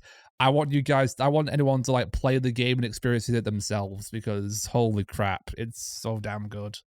Yeah, it's on my list of stuff to play. And this came out last year. So it was on last year's list, right? It came out last year. It came out October 2023. They launched a DLC back in the summer of this year as well. And the second DLC comes out next week, apparently, as well. Ooh. Yes. There you go. Yeah. But yeah, I was just, this game blew me away. It's probably my favorite game that I played this year. I will say that. So it was really damn good. There are some caveats to this one. Alan Wake 2 is on Epic on PC. It's on Epic only. So, like, you can, or if you are a PC player, it is on the Epic Store only because it's exclusive to them. Like, they fronted the money. It was weird playing it too, because it does have achievements and it does have a notification for achievements, but it's kind of a, like, weird notification where it just pops out of nowhere. It doesn't appear on the gameplay screen when you're playing on, like, OBS or anything like that, but it has, like, a very loud noise. You can turn it off, but I chose to leave it on because, you know, gimmick. So if you want to play Alan Wake 2 on PC, you can go to the Epic Store. It is on sale right now for $24.99. So go ahead and grab that. And then if you want to play the original Alan Wake, you can get the remastered on Epic for $7.49. I will say this as well. With the copy that I bought of Alan Wake 2, it came with the Alan Wake remaster for free. So look out for the bundle deal sales during the holiday season is what I recommend, because that's what I did. Pretty much. Okay, so there you go. Yeah, Alan Wake 2, $24.99 on Epic. You can also get it on PlayStation. You can get it on Xbox.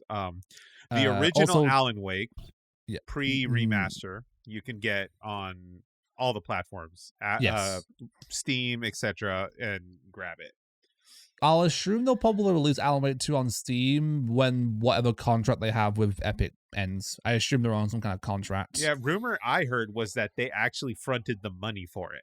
So really, there is a strong possibility it doesn't leave the Epic Store. Well, that's a shame. But, you know. Also, to mention as well, Alan Wake 2, you're playing as 2 characters, not just Alan Wake. Yeah. I got to get on Alan Wake 2. Let me play Alan Wake 2. So, you should do. Anything before we move on to the next game here? Anyone got anything else to add about Alan Wake 2? It's awesome. Awesome. Go play I'm sorry. No? I've also, like, added some soundtracks as well from the game onto my personal playlist because they're so damn good. Nice. Okay. Yeah. That's it. That's all I have. So let's see what else we got. All right, Zenith and Dill.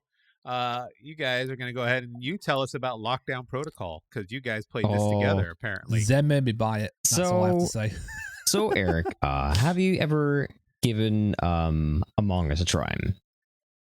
I never played Among Us. I mean, I watched the whole trend unfold, but I never played it. Okay, so Among Us, the general idea is you have a team of people that have tasks. They have to fix things in their or the ship, or regardless of whatever map you are on.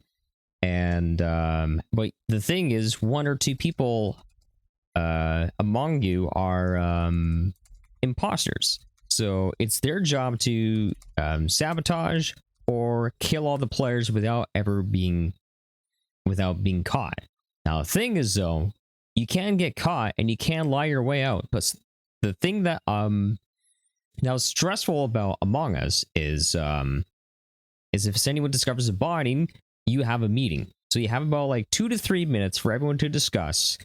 And people like accuse each other, and people will be asking people, all right, what did you do? Trying to figure out like who was lying. So it's kind of smart. But the thing is, though, if you're an imposter, if you have anxiety, or if you're just not a great liar, you're gonna sweat bullets. I know a lot of people that like the premise of Among Us, but can't really play it if they're an imposter because they don't like the pressure of having to lie. They don't like the idea of being caught. It's terrifying, and I get it.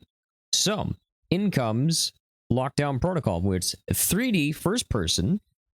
And even if you're not the imposter, you can arm yourself with weapons. So you have guns, you have knives, you can even defend yourself by, I died because someone smacked me in the head with a fish. That was probably me, you're rude. Yeah. So there's a whole bunch of tasks. And the thing is, so if you're an imposter, you can also help with the tasks. So you can actually blend in so much better. Because the thing is, if you're an imposter in Among Us, you can hang out in front of one of the tasks and then you just stay there. But the thing is, though, it can look suspicious. And it's like, okay, this person's just standing here. Yeah, there's a hissing noise. There's nothing I can really do about it. I need a new mixer. I've tried distancing my stuff far away. It just sucks, man. So, but anyway, with Lockdown Protocol, it's been a lot of fun. I've gotten quite a few friends to join us. It's only like $9-10 on Steam, regardless of where you are at. Yeah. And it's definitely gotten me to get into those kinds of social task-oriented games where you can build trust, but also sow the seeds of chaos. Like I used to dread every time I was imposter in Among Us. It's like, oh shit, here we go. How the fuck am I gonna pull this off? Whereas in Lockdown Protocol, every single time it says, all right, you're the dissident, which is the name of the imposter, I would then chart a course, and I would plan exactly how the hell I'm going to deceive everyone. And every single time it's been just about different. Sometimes I would like, for example, with Morgan, I said, hey, actually, no, I did this when I was employee. I just figured it'd be really funny to kill Morgan. So I found a thing of C4. I'm like, hey, can you watch the cameras in the security room? Morgan, being the person that's ever so trusting, said, absolutely, you got it. So she goes to security. I, the detonator. The moment she went in the room, blam. Nice. So, and then we found out that she was imposter. Anyways, go ahead. I got a question. So when you say you guys have a meeting, is the party like vocally having this meeting, or is it like done through prompts on the actual screen? Like how are you determining the meeting? So Dill, I'll let you explain Among Us meetings. Wait, what? Sorry. With Among Us meetings, it was basically the way that they work is that you would have to like press a button for emergency meeting, basically, and then everyone had to discuss kind of why they're innocent, why they're not, like what everyone was doing basically at the time someone was murdered.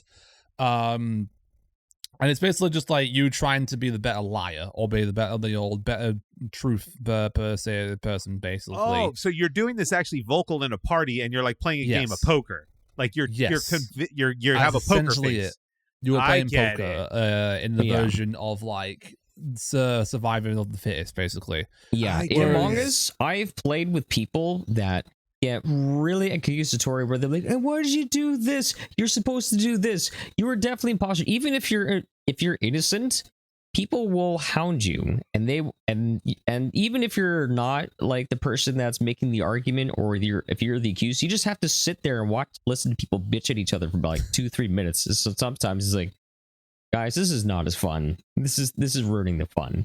Whereas in Lockdown Protocol, there's no meetings.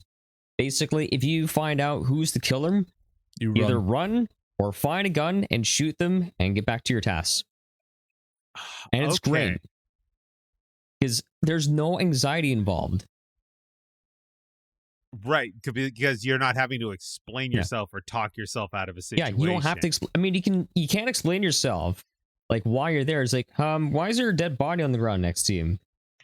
Then it's either like, if you're innocent, try and state your case. Sometimes it's either they either be like, oh, okay, or it's like, all right, well, I'm gonna shoot you, or it's like, I'm the imposter, this person found me out here, I have a shotgun, and you shoot them in the face, and then it's like, all right, I gotta run. I did that to Morgan, but I was the imposter, so I was just being a dick. So everyone in the chat here says we need to play this all together. Yeah, we do. Yes. So Pow and I will gather some funds together. We'll grab a couple copies here. I don't know if Morgan has a copy or not already. If she does, oh yeah, okay. Yeah. Pretty much a lot. Morgan, Damie, Rude, as it obviously Dill and I have it. Yeah, I got home from work and Zen was like, "Dill, buy this game now." And I bought the game. Jody has it. Popo wants to get it. I'm trying to think about who else wants to join us. Did Everest get a copy yet? No. Okay. We'll see if we can get Everest in on this. Because we do have a break coming up for the holidays, so we could probably squeeze this in during the holiday schedule. Yeah. And see what we can do with this. Okay, we're gonna put that on. Morgan's gonna put it on the books. I was the imposter a few times, and I wanted to do the task. I do. Okay, Morgan's got it. Oh yeah. Oh, I've done things where I was imposter, and people are like, I don't know how to play, so I'm there. It's like, all right, we're gonna make pizza sushi. There you go. Don't worry, I'll teach you how to do this. And then we were like, all right, we did it. You did it on your first try. Let's go. High five. Shoot them in the face afterwards. Nice. Of course he. They learned something at least. Yeah, I am very slippery. I found out that also the fish can hurt too. So if you like throw fish at someone, it actually hurts them. I've already got it on the Steam right here. This is currently $9.99 and it is in early access on Steam. Yeah. So feel free to go ahead and grab that, guys, if you want. And it looks like it's Steam Deck playable, according to the page here. So I'm gonna add this to the wish list. So there you go. That is Lockdown Protocol. All right, we're going to roll into Zenith here. Zenith's playing one of my favorite games of all time, The Last of Us Part 1. Mm-hmm. Honestly, it's... The remaster? Like you're doing the remastered Part 1? Well, PS4. Okay. So it's technically a remaster. Oh, well, I'm talking... Is it the one that they remastered, quote unquote? Is it the PS4 version? So the probably remaster. Right. It'd probably be the second iteration of the game. Yeah. The third. Yeah. So I've been playing on one of the hard difficulties, seeing how well I can do it, and it's just been really nice. Like I almost forgot like how much love was put into this game. It's a fantastic. It's fantastic every single time you get right into it. I do plan on playing part 2 afterwards because I've only played through it once.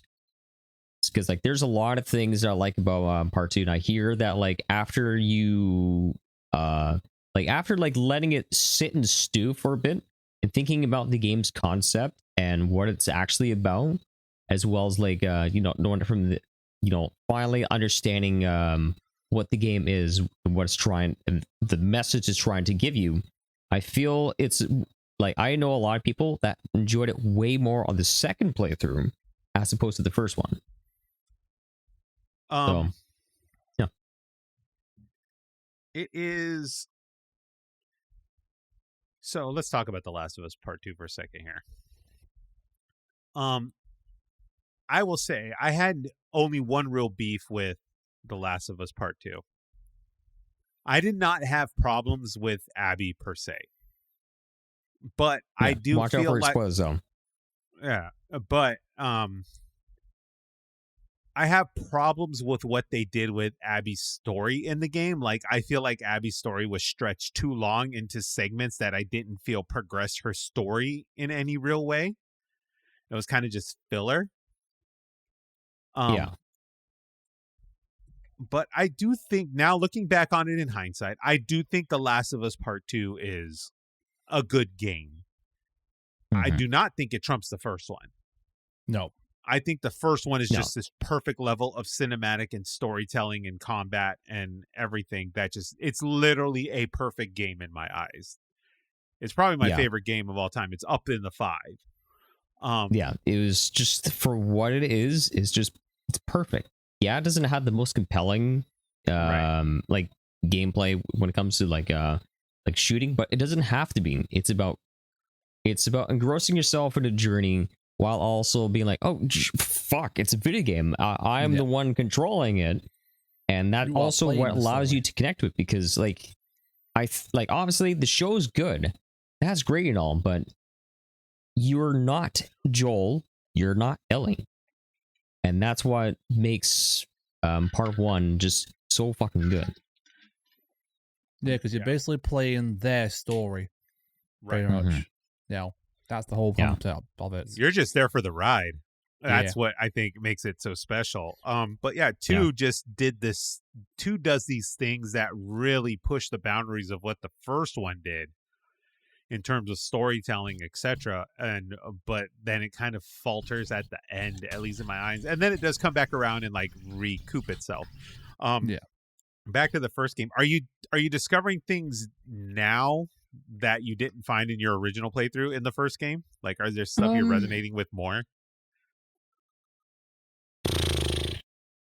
It's tough to say, but then again, I think I'm just so desensitized to like a lot of things where what was it, like during the very beginning in part 1, I'm not gonna exactly say what is, just for anyone that might not have seen it, but I was just like, I'm going to hell for this. Oh no. I was just like, come on, just shoot already. I presented. I can't understand a thing he's chuckling about because he's just laughing. I was trying to hurry up so I can get to the next part of the game. Oh my god. So like, for example, in the first part, I was like, when Joel has his daughter in his arms, I was like, here, oh my god, take it. God. Oh no. Well, that moment's ruined now. Now I'll never have the same emotional attachment to that shit now that Zenith has shared his. I'm very good. I mean, I was trying to, feed both Joel and what's his daughter's name to the zombos. So yeah. I wanted to see how much of the first act explored. Zen has no emotional attachment. Clearly, that's fucking. I'm dead inside. That's why I'm. He is robot. Seriously, nothing will surprise Zenith or break him. That he's been through so much. And then to round out the video games here, Zenith played. He completed the Elden Ring DLC. So compared to Dill's experience, what did you think of the Elden Ring DLC, Zenith? Zen, how was the final boss? So I said, all right. So I had a nice big bottle of wine. Ooh. And I said that I will take a sip for every single death. Oh no. The bottle of wine was gone. Yeah. Oh no. And surprise, I got lucky. I'm just like, I'm surprised I beat the boss because I don't know what the fuck just happened in my stream for the last half hour. It's just I was just blur, on autopilot. Huh? Yep. It's just a fucking blur. Jesus. I think I played Echo's Wisdom afterwards. Do I remember anything that I did? No. This is why you don't do shots of for every death you do in a Soulsborne game. Like, you'll die. Zenith's had a social function. Everyone's like, yo, what's your wildest night you ever had, dude? The night I played Shadow of the Erdtree, it was a blur. Yeah. Yes. But did you enjoy the final boss, Zen, just out of curiosity? I actually did. Even though, like, it took me numerous... I mean, like, I was there for about, like, 3-4 hours, something like that. Ooh, yeah. It definitely took me... it definitely took me a while to get to it. But at the same time, though, I was still enjoying it because I liked the novelty of it. It was very fucking cool. I was also surprised. Just a monumental mental challenge. Yeah. And I just thought it was epic, and it's just like, and I just, you just keep going at it, and keep getting lucky, and well, hopefully you get lucky. And boom. I tried many different things, and finally I just broke through. Question: were you confused when, after you beat the boss and the final cutscene played, that you were still at the same place as well? Because, like, when I did it and then everything was played out and that was it, I was like, wait, I'm still in the same place. Are we not? What's happening? Because I got kind of like confused when the credits didn't roll, kind of as it was, basically. I thought I was expecting like end credits to roll and stuff, and it didn't happen at all. I don't know. Am I overthinking this? I don't know. Are you? Edge of new. Yeah. Oh yeah. Elden Ring has been.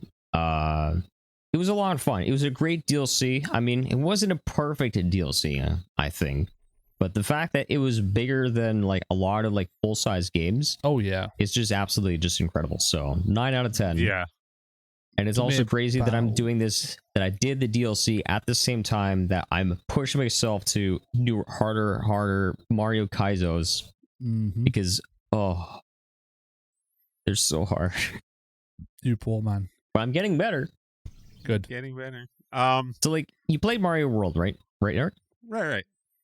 So, did you know that if you jump up and kick a shell at a wall at a certain angle at a certain time, as soon as you kick it up, you will actually jump off of the shell that you just kicked at the wall to get even higher? Yeah. It's like the bounce effect kind of thing. Yeah. So I'm doing Mario Kaizo ROM hack that specializes in pretty much only that. Huh. That sounds like a nightmare. It is.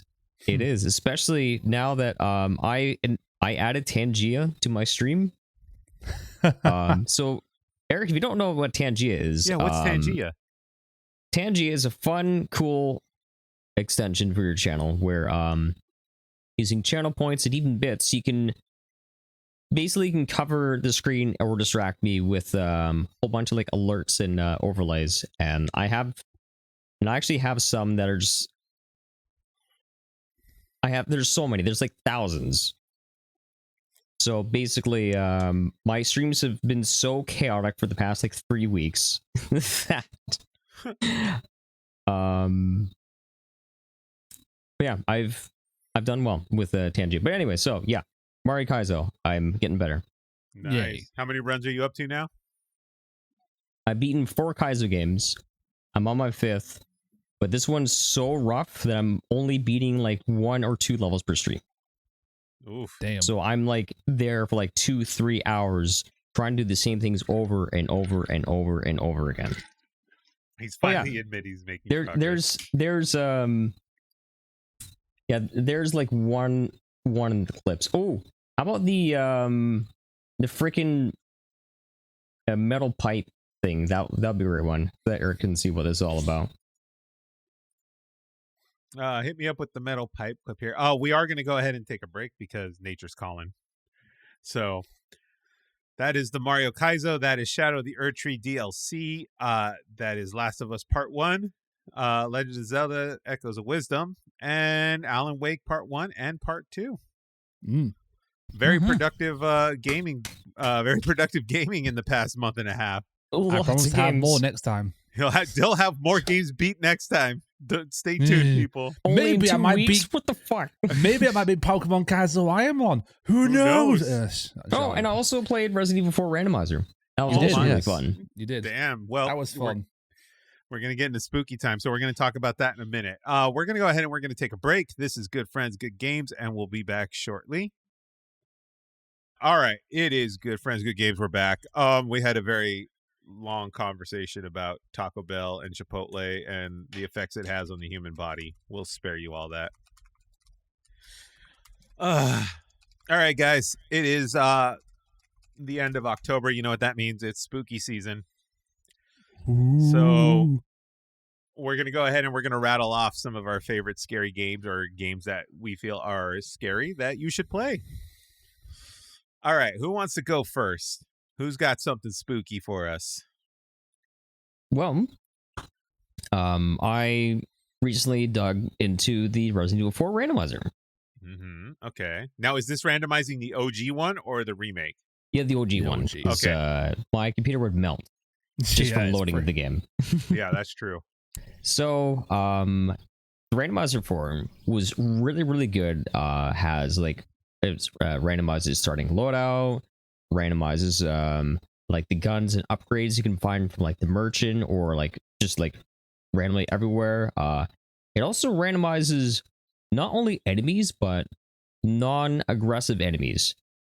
So for example, when you spawn in the game, there are 3 crows that are up in the trees above you. If you're not careful, if you load the game, you can have 3 guys with chainsaws hanging out in the trees right above you, and immediately you're dead. Does it randomize the bosses? So like, would you get the chainsaws? Yes. Oh shit. Yes. Shit. And you can also choose to randomize them as normal enemies. Nice. We can have like the final boss of the game as like, there's like, oh dude. So I got lucky with a lot of my playthrough. Like for example, at the beginning of the game where you're just surrounded by so many enemies. The churchyard, right? The churchyard? Yeah, the churchyard. Yeah. Yeah, so I had a lot of these, like a lot of like just regular like mobs, but they were like the late game mobs, so like they were extra tanky. And it's like, because I started with the submachine gun, which is great, as well as a grenade. Sorry, it was a sticky mine launcher. It's the mine thrower. Yeah, so you were getting a bunch of the bomb throwing ones, the firecracker ones. I went through all my ammo just trying to get them away from him. Damn. It was a bad time. But then, so for the most part, it was pretty tame. Like I'm loaded with ammo. I'm finding all the things that I like. Got some decent upgrades.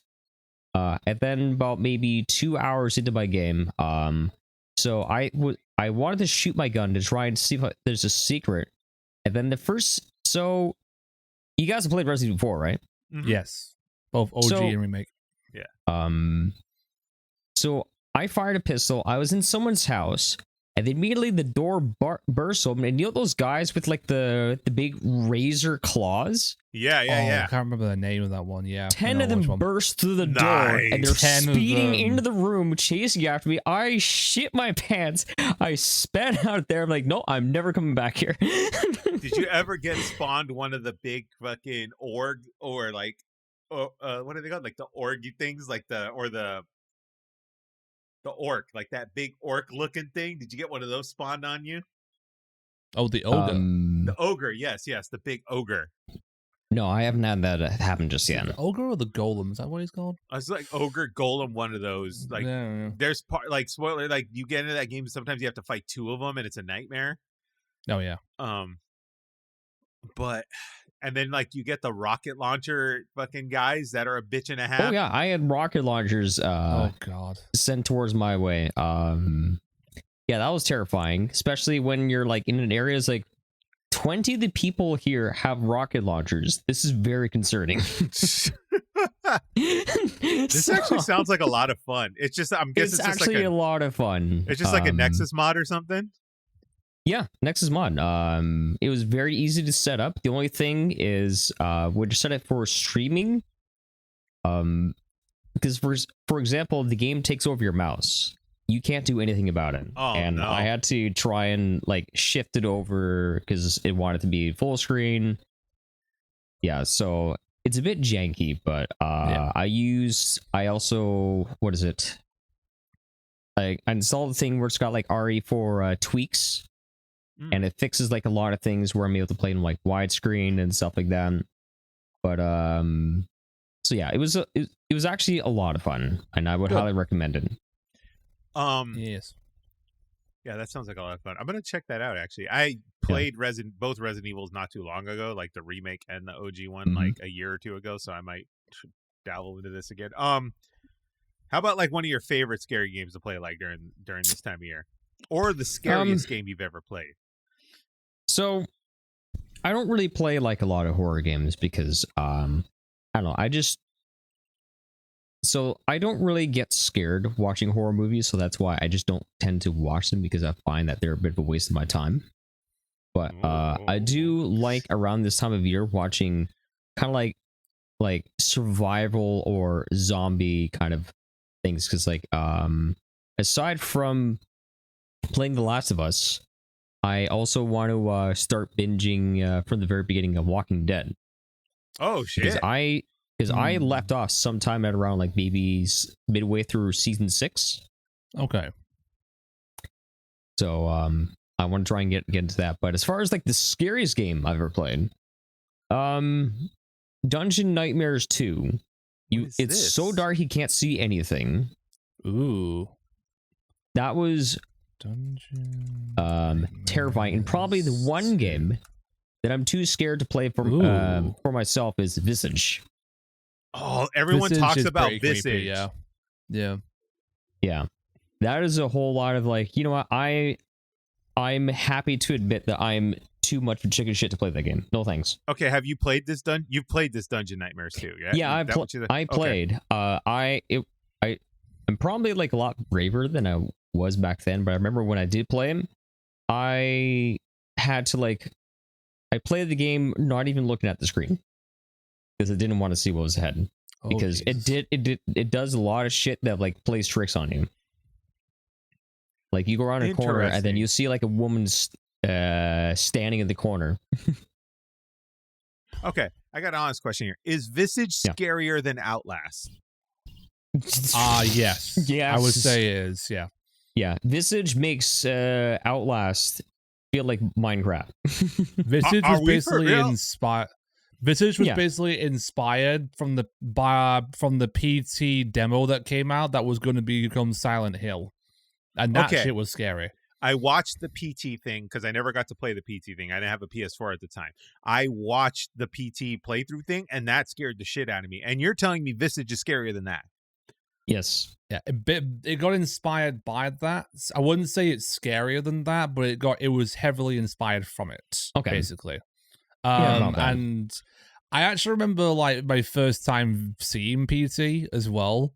I went to go visit my friend at his university. He had a PS4 with PT installed. He played it. I only watched him play it for 5 minutes. I immediately turned my head away after that. I was too freaked out. I was just like, oh god, no. Yeah. If you want a pants shitting experience, play Visage, Eric. I mean, I got nothing planned tonight. Let's see here. What's wrong with I could use a little pants. Check out the trailer. I could in a little pants shitting in my life tonight. Let's see what's got Visage. Yeah, because I remember Hannah playing it, and Hannah had the worst time. Oh no. Hannah could not do it. You guys let that poor, sweet, innocent soul play this. She played it herself. I enjoyed it. No, but you guys encouraged it. She was having the worst time of her life. Okay, this looks frightening. I'm not gonna lie. This shit looks frightening, and I'm just looking at pictures. Mm-hmm. Okay. Yep. It's expensive, but how much is it? Yeah, $34.99 basically right now. If anyone wants me to play Visage, like they'd have to literally, give me like $1,000 because there's no fucking way. I can't do got it, to spare $1,000. Yeah. Dragonfly says it sounds like a Taco Bell night. I'm gonna get me some fucking. I'm gonna get me some diarrhea fries. Diarrhea fries time, guys. Let's go unleash the beast. I gotta lose some weight. Let me get some of these fucking diarrhea fries in a Wow. I just reminded me of freaking the. Do you remember the LA Beast? And his like, I don't know about the LA Beast and his like challenge eating things that ends up with him either vomiting or like shitting completely. No, I don't need to see this. No. Oh god. What was this on Travel Channel or some shit? No, this is on YouTube. This is actually like a YouTuber. So I remember this one video. He ate those, you know, those sugar-free gummy Haribo gummy bears, the ones that like are a known laxative, basically. Yeah. I mean, I've never eaten the sugar-free ones. I've eaten the sugar-free ones. They are basically a laxative. They will make you poop. And he ate a 3 kilogram bag of them. And you can imagine what happened next. Oh god. Okay. Anyway, back to Visage here. Okay, so this game looks genuinely frightening. I think I'm gonna try this. I'm gonna one-up myself, and I'm gonna do it with the headphones in the dark, and I will see what happens. Cool. Oh man, it looks good. It looks frightening. It's a little pricey. The price is scary, but I mean, wait for a sale. $35. I think the next sale soon, if I remember correctly. Oh, nice! They got one of the creepy looking like ring girls that grabs the camera in front of you. I like that. Mm-hmm. Nice. Okay, let's get Pow to play this. Oh yes, get Pow to play it. I want to see a reaction to it. Pow, look at this fun game I got here. You know how you can change the fucking thing on your Steam account? Like you could change the game box, put like Hello Kitty Racer or some shit, and then she clicks it. No, even better, put Hello Kitty Island Adventure on it. Yeah, Hello Kitty Island Adventure, and it loads up Visage. Anyway, that's an actual game that's coming out, by the way. Okay, Dill, do you got a scary game that's that you want to share with everybody here? I think one game that I always come back to that really kind of like maybe go whoa and was pretty creepy and scary was Soma. Soma is one I hear about a lot. Yeah. Soma is basically like a full-on psychological kind of like horror kind of experience game where like you play as this guy who goes in for an examination. He has the examination, he goes into the machine, and then when the machine blacks out, he wakes up 100 years later in an underwater base, and he's basically trying to, like, figure out what the fuck's going on, pretty much. And then you go through all these things about, like what he actually is, what happened to the Earth, basically. You end up encountering these, like, mysterious creatures that are like a blend of, like, alien material and machines. And you find, like, crew members and people that have, like, you know, been converted into, like, machines, like, the proper, like, body horror and everything. You find some people that are literally, like, on, like, life support because of, like, you know, what's going to happen to them. Some that have had their, like, consciousness transferred to machines and everything like that and have no idea what's going on, pretty much. And it's, like, it's pretty, like, insane and pretty, like, creepy. Yeah, it's really good. You know? This like I don't know if I'm even on par with this, but it sounds like it reminds me kind of like Alien Isolation in a way. I'd say it's Alien Isolation adjacent. I wouldn't say it's like fully like it because you're not being chased all the time by an alien. There's only certain sections where you're being like traced down by these entities. You're isolated and stuff like that. Like in this you can't fight back as well, as far as I'm aware of a lot of these like things that you encounter that want to kill you, basically, and assimilate you. Interesting. Yeah. Okay, that's Soma. Proper psychological shit too, which is pretty cool. As far as psychological goes, let me make sure Pow's not in here before I talk about this game because she was gonna play it. Okay. She is not in here. But let's go ahead and let's talk about Dookie Dookie Literature Club. Oh God. Talk about one of the most wild fucking changes in a game. Yeah. I don't know about you guys, but that was one of my favorite games that year it came out. Really? It has this weird, like, I misheard. Dookie Literature Club. Yes. No, Morgan. Dookie. That's just me reading my phone while taking a shit. Title for the podcast right there, guys. Oh, God, there it is. Good Club. job. Good job, Morgan. You got the title of the podcast. Yay. Yeah, Morgan, and then we're gonna please put a submit a picture of you reading a book on the toilet, okay? No, we're going to put a picture of Dill's school that was just demolished because they couldn't clean it. It was demolished like 7 years ago, man. Come on. Yeah, I'm sure it's on the Wayback Machine just somewhere. Just a picture of a bathroom that's just falling apart, and then just like slap a sign that says Dill's. Oh wait, Dill's no. High School. Do you remember that scene in Jurassic Park where the guy was in the toilet? That one. Do that one. There you go. Oh my God. So anyway, but yeah, Dookie Literature Club is literally one of those weird games that you play it and it turns into something that you did not expect it to become. Like, it is wild. Yeah, that's why it was so massively popular. Yeah. I had the unfortunate responsibility of being the only mod for a partner that had 2,000 viewers in his stream. And I banned like 500 people that day. Were they like spoiling it? Yes, like at the very start of it. And Jesus Christ, fuck me. Hold blocking the podcast on social media before I have to see that monster again. What, the fries? Anyway, so yeah, it does this weird, like, it just becomes this weird tangent, and it does this weird stuff in the game that you have to do that just kind of like blows your mind. And it's interesting because I played it on the PC, and obviously what happens in it makes sense on a PC. I do not know how they handle it on a Switch or a PlayStation or any of that.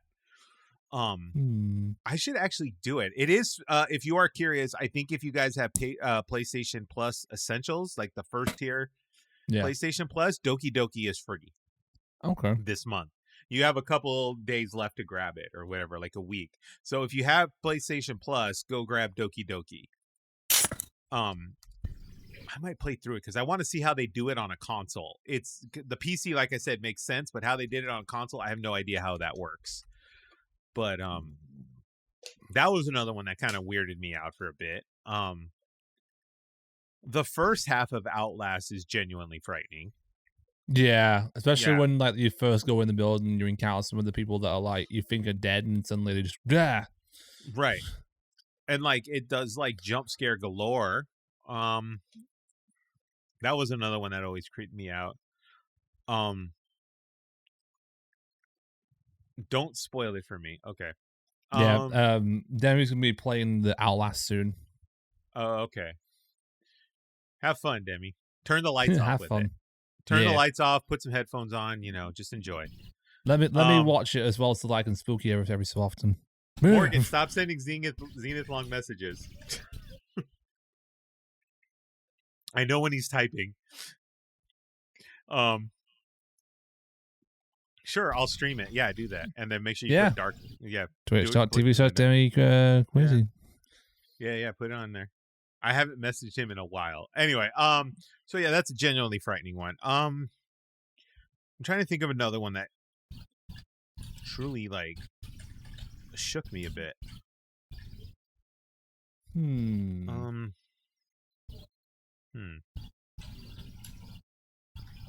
know what? I don't think I've played that many scary games.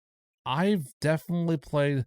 I will say, I think Resident Evil. Go back to the Resident Evil thing. I had never played Resident Evil game properly until the 4th game, the OG 4 game. I played that not all the way through, but I played it like a portion of the way through because it was my friend's copy, so I had to give it back to my friend. And it wasn't until about 2 years later that I got into Resident Evil 7. Resident Evil 7, which 7 is so good. 7 is what hooked me onto Resident Evil. Yeah, same. 7 was literally like probably the goriest, I'd say, of all the Resident Evil games, I would say. Yeah, because you started the game with like getting attacked by a chainsaw, and it was and it wasn't just like optional. No, it's part of the cutscenes. Is like is cutscene damage is actual damage. Yeah, so like that was probably like one of the most impressive ones that I have ever played, and got me into the Resident Evil franchise to the point where now the only ones I've not played are the Revelation games, and I've not played 5 and 6. Basically, which those are no one really talks about 5 and 6. Let's be real. I want to play them with like a friend because I want to experience them. Dill, yes. Would you want to do it? Because I was actually thinking about this earlier today. Mm-hmm. I was thinking. It's me. I was thinking of perhaps playing Resident Evil 5 next week. Would you like to be my co-op partner? I'm up for that. Just let them know the time and the place, and I'll be there the best I can. Okay. Oh, there it is. I will. I do own it. Slip you, sweet little nothings in your DM ears. Ooh, he's gonna slip into my DMs. DM, senpai. Mm-hmm. Ooh, big DM gamer. Go. Senpai. Kinky. Is 7 or 8 the one with the baby? 8. 8. Oh my god. Yeah, 7 was the goriest, but also the scariest. But 8 out of all the Resident Evils has like the scariest segment to it where the baby segment. I know a lot of people that are horror that are like frequently play horror games. They were shitting their pants too. Yeah, the horror aficionados, and then you get to the baby segment of 8. That is the scariest thing I think. That felt like something out of Silent Hill. That's how scary that thing was. 8 made me never want to have kids. That's fair enough. Yeah, 8, the baby segment in 8 is one of the most frightening things I think I've done in a video game. To the point, and it's very, very rare where I had to put the controller down and walk away. I was pretty much just like freaking out at the moment, and I was just trying to get out there as soon as possible. That was my go-to, and I think I only died once in that segment. Oh my god, that was rough. And then the first time I played it, the baby grabbed me and no. What happened was I went to hide in one of the rooms, but the baby opened up my closet and then swallowed me whole. So I had the worst experience with it. The doll segment is rough in the DLC. Oh yeah, the dolls. I hated the dolls. But I still think the babies. The mannequins. The mannequins. I'm sorry, the mannequins segment. Yeah, I also had the worst experience with that because they're turning around and then suddenly, surprise, I'm dead. Yep. It's not fair. Yeah, the mannequin segment was a little rough, but I still think the baby segment trumps it. That was wild. No, the baby segment, that was the worst of it all. Like, holy moly. That was like true horror experience. Root says that I was so happy to see. I was so happy in that segment because it was genuine horror. Yeah, it shit yourself horror. I was like, oh my god. It was like, all right, Resident Evil for the longest time went from survival horror to more like horror themed, but more like action because horror. you're not so scared of things when you're just like armed like fucking Rambo. Yeah. But then and then RE7 obviously like there's still like, you know, scary things, but like you still are armed, you can defend yourself. Whereas RE8 puts you in a segment where you have no way defending yourself. Good luck, have fun, and it felt like Outlast. Yeah. It really is wild, right? Like you think about it, like Resident Evil 4 has like it went on this completely different tangent. It's like really some like Jack Bauer Save the President's Daughter action shit, but it's also the best game they've made. Next, and then but it's nowhere near the scariest. Oh yeah, from the good old days where I used to where I was able to actually yell on screen, on stream. Yeah, give me that one in the clip feed too. Give me that in the live chat also, Morgan, please. Or put it in the clip log. Actually, put it in the clip log. So yeah, that's Resident Evil. I mean, does anyone else have anything else that's genuinely like messed up? Did anyone find BioShock creepy like when they first fired it up? Yes. It was pretty creepy. I will say that. I didn't finish it because my PC was having issues at the time, so I still need to go back and actually finish the BioShock games. But there's some weird shit that happens in that game. And then of course we just talked about it, but like Alan Wake 2 is actually supposedly very creepy. Dude, Alan Wake 2 has some pretty like jump scary moments in the game. Like you're playing the game, you're playing it as normal. And then out of nowhere, as you're like going further and deep and further into like the story and further into the darkness, the more kind of like crazy and like really like jarring scenes that come at you like out of nowhere randomly. Well, like it's almost like the dark presence in there, the dark entity is screaming at you, ready to go at you, pretty much. Using like live action people like that are literally like screaming at you basically, and it's random too. Like it will randomly happen like out of nowhere as you're getting closer and closer to this like the end goal. Pretty much. I'm so excited for Alan Wake 2. It's so good. It really I have to finish Final Fantasy 7 first because that's just sitting there on my like shelf, like poking at me. But that's a whole different story. Someone's bringing up the Dead Space remake. That is also for free on PlayStation Plus right now. That was really good. I thought that Dead Space remake was really well done. I thought the music was upgraded a lot better to showcase how creepy, like, all the segments are. The darker atmosphere also was really well done in that game, the remake. And like the soundtrack, because it makes you they made the sounds kind of like make it sound like that there are things in the wall that are like coming to get you, kind of like, and then it slowly kind of like evolves further and further and further the more the game goes, showing Isaac's true descent into the insanity from the marker, and it's really well done. And it's a shame also that like the game didn't sell well enough in like EA's eyes for them to do another like remake of like Dead Space 2 or anything like that. You know. All right, how about a cutesy fun game to play on Halloween? How do you guys feel about Luigi Mansion? I like Luigi's Mansion. I think I played that last like Halloween a while ago. Yeah, that was pretty good. Luigi Mansion 3. Okay, yeah, Luigi Mansion 3 is the best of them. It's not really scary by any means, but it is a very well done, like, you know, Halloween-esque game to play at that time. Yeah, it's kind of like where you have to. Yeah, it's great to like play around Halloween because it's more like cozy horror, whereas like there isn't really anything that makes you jump. There isn't anything that makes you creeped out. It's just kind of nice. It's got that like the nice, you know, like cozy, warm feeling of familiarity. Yeah.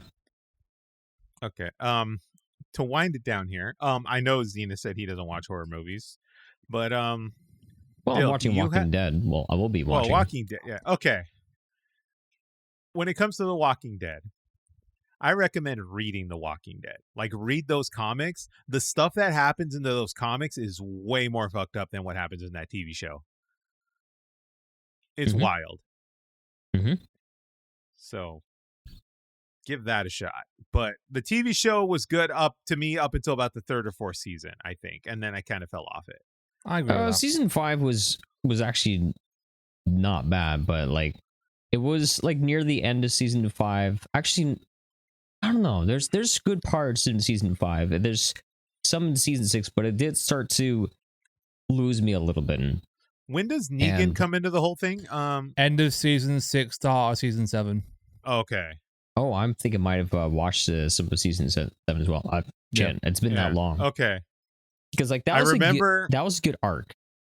Yeah. I remember that whole thing happening, like, because I read it when it happened, and then everyone's mind was blown on TV when they did it on TV, and I was like, "Huh, they did it." But that is issue 100 of The Walking Dead, if anyone's curious. Yeah. But then afterwards, I think everyone could agree that the show started to get a bit stale at that point. Because like I don't hear anything about it anymore. Yeah, it got milked. They finished it. They milked that cow. Yeah. Is it still going? They have finished like a the main spin-off. series, but they're doing spin-offs now of like all the different characters at the moment. So like they did one with like Negan, and I can't remember the name of the character Did they do who one was from Michonne? dating Glenn. Who was the character who was dating Glenn? Oh, Maggie. That's the one, yes. Maggie. Yeah. So they did the spin-off of that. Then a Daryl Dixon one. And now they're doing a sequel. I think they're doing like the season 2, the Daryl Dixon one with Carol as well, and everything at the moment. So that's what they're doing at the moment. Right now with that. Fun story: the first season of Fear the Walking Dead, the one that took place in L.A. Yeah. They were filming that when I first got into the city, and they were literally filming it like 2 or 3 blocks down from us. Oh, that's cool. Like you got to see the zombies just like walk, like roaming around. They're very discreet about it. Like it was all like blocked off and everything. But fun fact, the high school in that first season, when they go to the high school and the zombies are in the high school or whatever, that was my dad's high school growing up. Oh, that's cool. So that was a fun little thing. Yeah, they should have filmed in Dill's old high school bathroom. They wouldn't need to change anything. God, imagine like, British zombies. Perfect. Yeah, Walking Dead kind of runs its course a little bit, but yeah, we're big. Pow and I are big fans of the slashers. Okay. So we like the Michael Myers, we like the Freddy Kruegers, the Chuckies of the world. We had a big old discussion about like The Exorcist. Like The Exorcist took place happened in the 70s, and it was considered the scariest movie of all time. Now it's kind of tame by today's standards, but I could see how in a conservative 70s that movie freaked the shit out of people. Yeah. I was like, whoa. Some of the stuff that happens in that movie is wild, and some of the things that are said is like crazy, and I was like, damn, that's even extreme for me. But The Exorcist was always a good one. The Conjuring one scared me more than The Exorcist. Actually, I wasn't scared of watching the Conjuring movies. That's kind of when I realized is like, all right, maybe scary movies isn't for me because I was watching it in a big group. Everyone was terrified out of their minds, and then I'm just making fun of everything that was happening. Everyone was like saying, "Zen, shut the fuck up! I'm trying to enjoy this. I'm scared." Are you a horror movie fan, Dill? Not really. Not really. Do you have a scary movie you watch every now and then? No. How about the horror comedies like Beetlejuice or anything like that? I've actually already told you, I've never seen Beetlejuice. Pal just watched it for the first time last weekend. Nice. Yeah, Beetlejuice is a classic. I've not seen Beetlejuice. Not seen it. I've seen some of the Scream movies, the Scream ones. Okay, like the first Scream's a good one. The first one I've seen, that was pretty good. The second one I saw, that was pretty good too. Those are the only 2 that I've seen. I'm trying to think of anything else that I've seen, really. I'm not a big horror movie fan, honestly. Like, I just don't really care about them. So, I don't know. Yeah, but he loves them horror games. Yeah, horror games I've gone massively into over the last like 5 years plus. So like I've played quite a lot of them now. I'll throw out selective. You're very selective. That's fair. That's reasonable. But I'll spit out a recommendation here. So, okay. One of my favorite authors is Stephen King. Like of all time, it's Stephen King. It? Okay, you like it? No, I just thought you were going to say It. No, It is actually not my favorite Stephen King book. It's up there, but if you anytime someone wants to know where to start with Stephen King, because he's literally got like 50 books that are published, right? Anywhere time anyone asks where I should start with Stephen King, I always tell them if you want classic traditional Stephen King and be scared with it, is Pet Sematary. Pet Sematary might be my favorite Stephen King book. Pet Sematary genuinely is scary. And it's like the stuff that happens in it is kind of like disturbing in itself. So it makes for a great read. So if any of you are trying to get into Stephen King on Halloween or want to read a book or something like that, that'll scare you, Pet Sematary is definitely where I would start. All right. Before I get into the administrative stuff here, does anyone else have anything? No, good. Good. Okay. Let me go ahead and I'll bring the calendar up here. Next episode for the pod is... Give me the calendar. It is going to be November 2nd. We will be back November 2nd. That is episode 50. So 50. We got to plan out our 50 Shades of Games for episode 50. Nice. I'll bring my shades out. Bring your shades. Bring your shades. Bring your tie. Bring your whips and chains.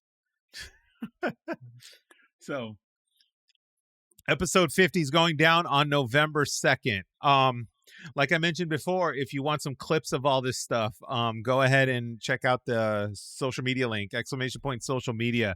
That takes you to TikTok, that takes you to Instagram, YouTube, all that good stuff. Watch those shorts, like and subscribe to the channel if you like. We'd appreciate it very much. If you are new here, go ahead and follow this channel. It would mean a lot to us. Episode 50 is on Jody's birthday. Let's roll. Oh, that's cool. All right. Happy birthday. Early birthday. So yeah, episode 50, November 2nd. And then I believe we have 2 more episodes left, and then we're gonna go on the break. Okay. For the holidays. We always take a break during the holidays. I know we didn't get as many episodes in this year as we did last year, but we're gonna go on the holiday break. But we're gonna probably plan out this game we were just talking about. I'm sorry, what was it off the top of my head? Lockdown Protocol. Protocol. We're planning out a Lockdown Protocol stream. We'll play that game together. We'll see what that's like. We'll get that uploaded for you guys. We got stuff coming down the pipe. We got plans as we roll into the new year. We're gonna really start pushing on the clips, the social media stuff, and we'll really put ourselves out there for you guys. So if you've been listening, we appreciate it. YouTube, Twitch. What is he doing? What is this? He has now become on his mic. Oh no, you have that grin on your face. Apple, Spotify, all that good stuff. You can catch us there. Thank you. We appreciate it. You listening to us, you watching us. We love it. I am Eric Anthony. This is Dill. This is Zenith. Zenith is censored. This is Good Friends, Good Games, and we'll catch you guys all very soon. Bye.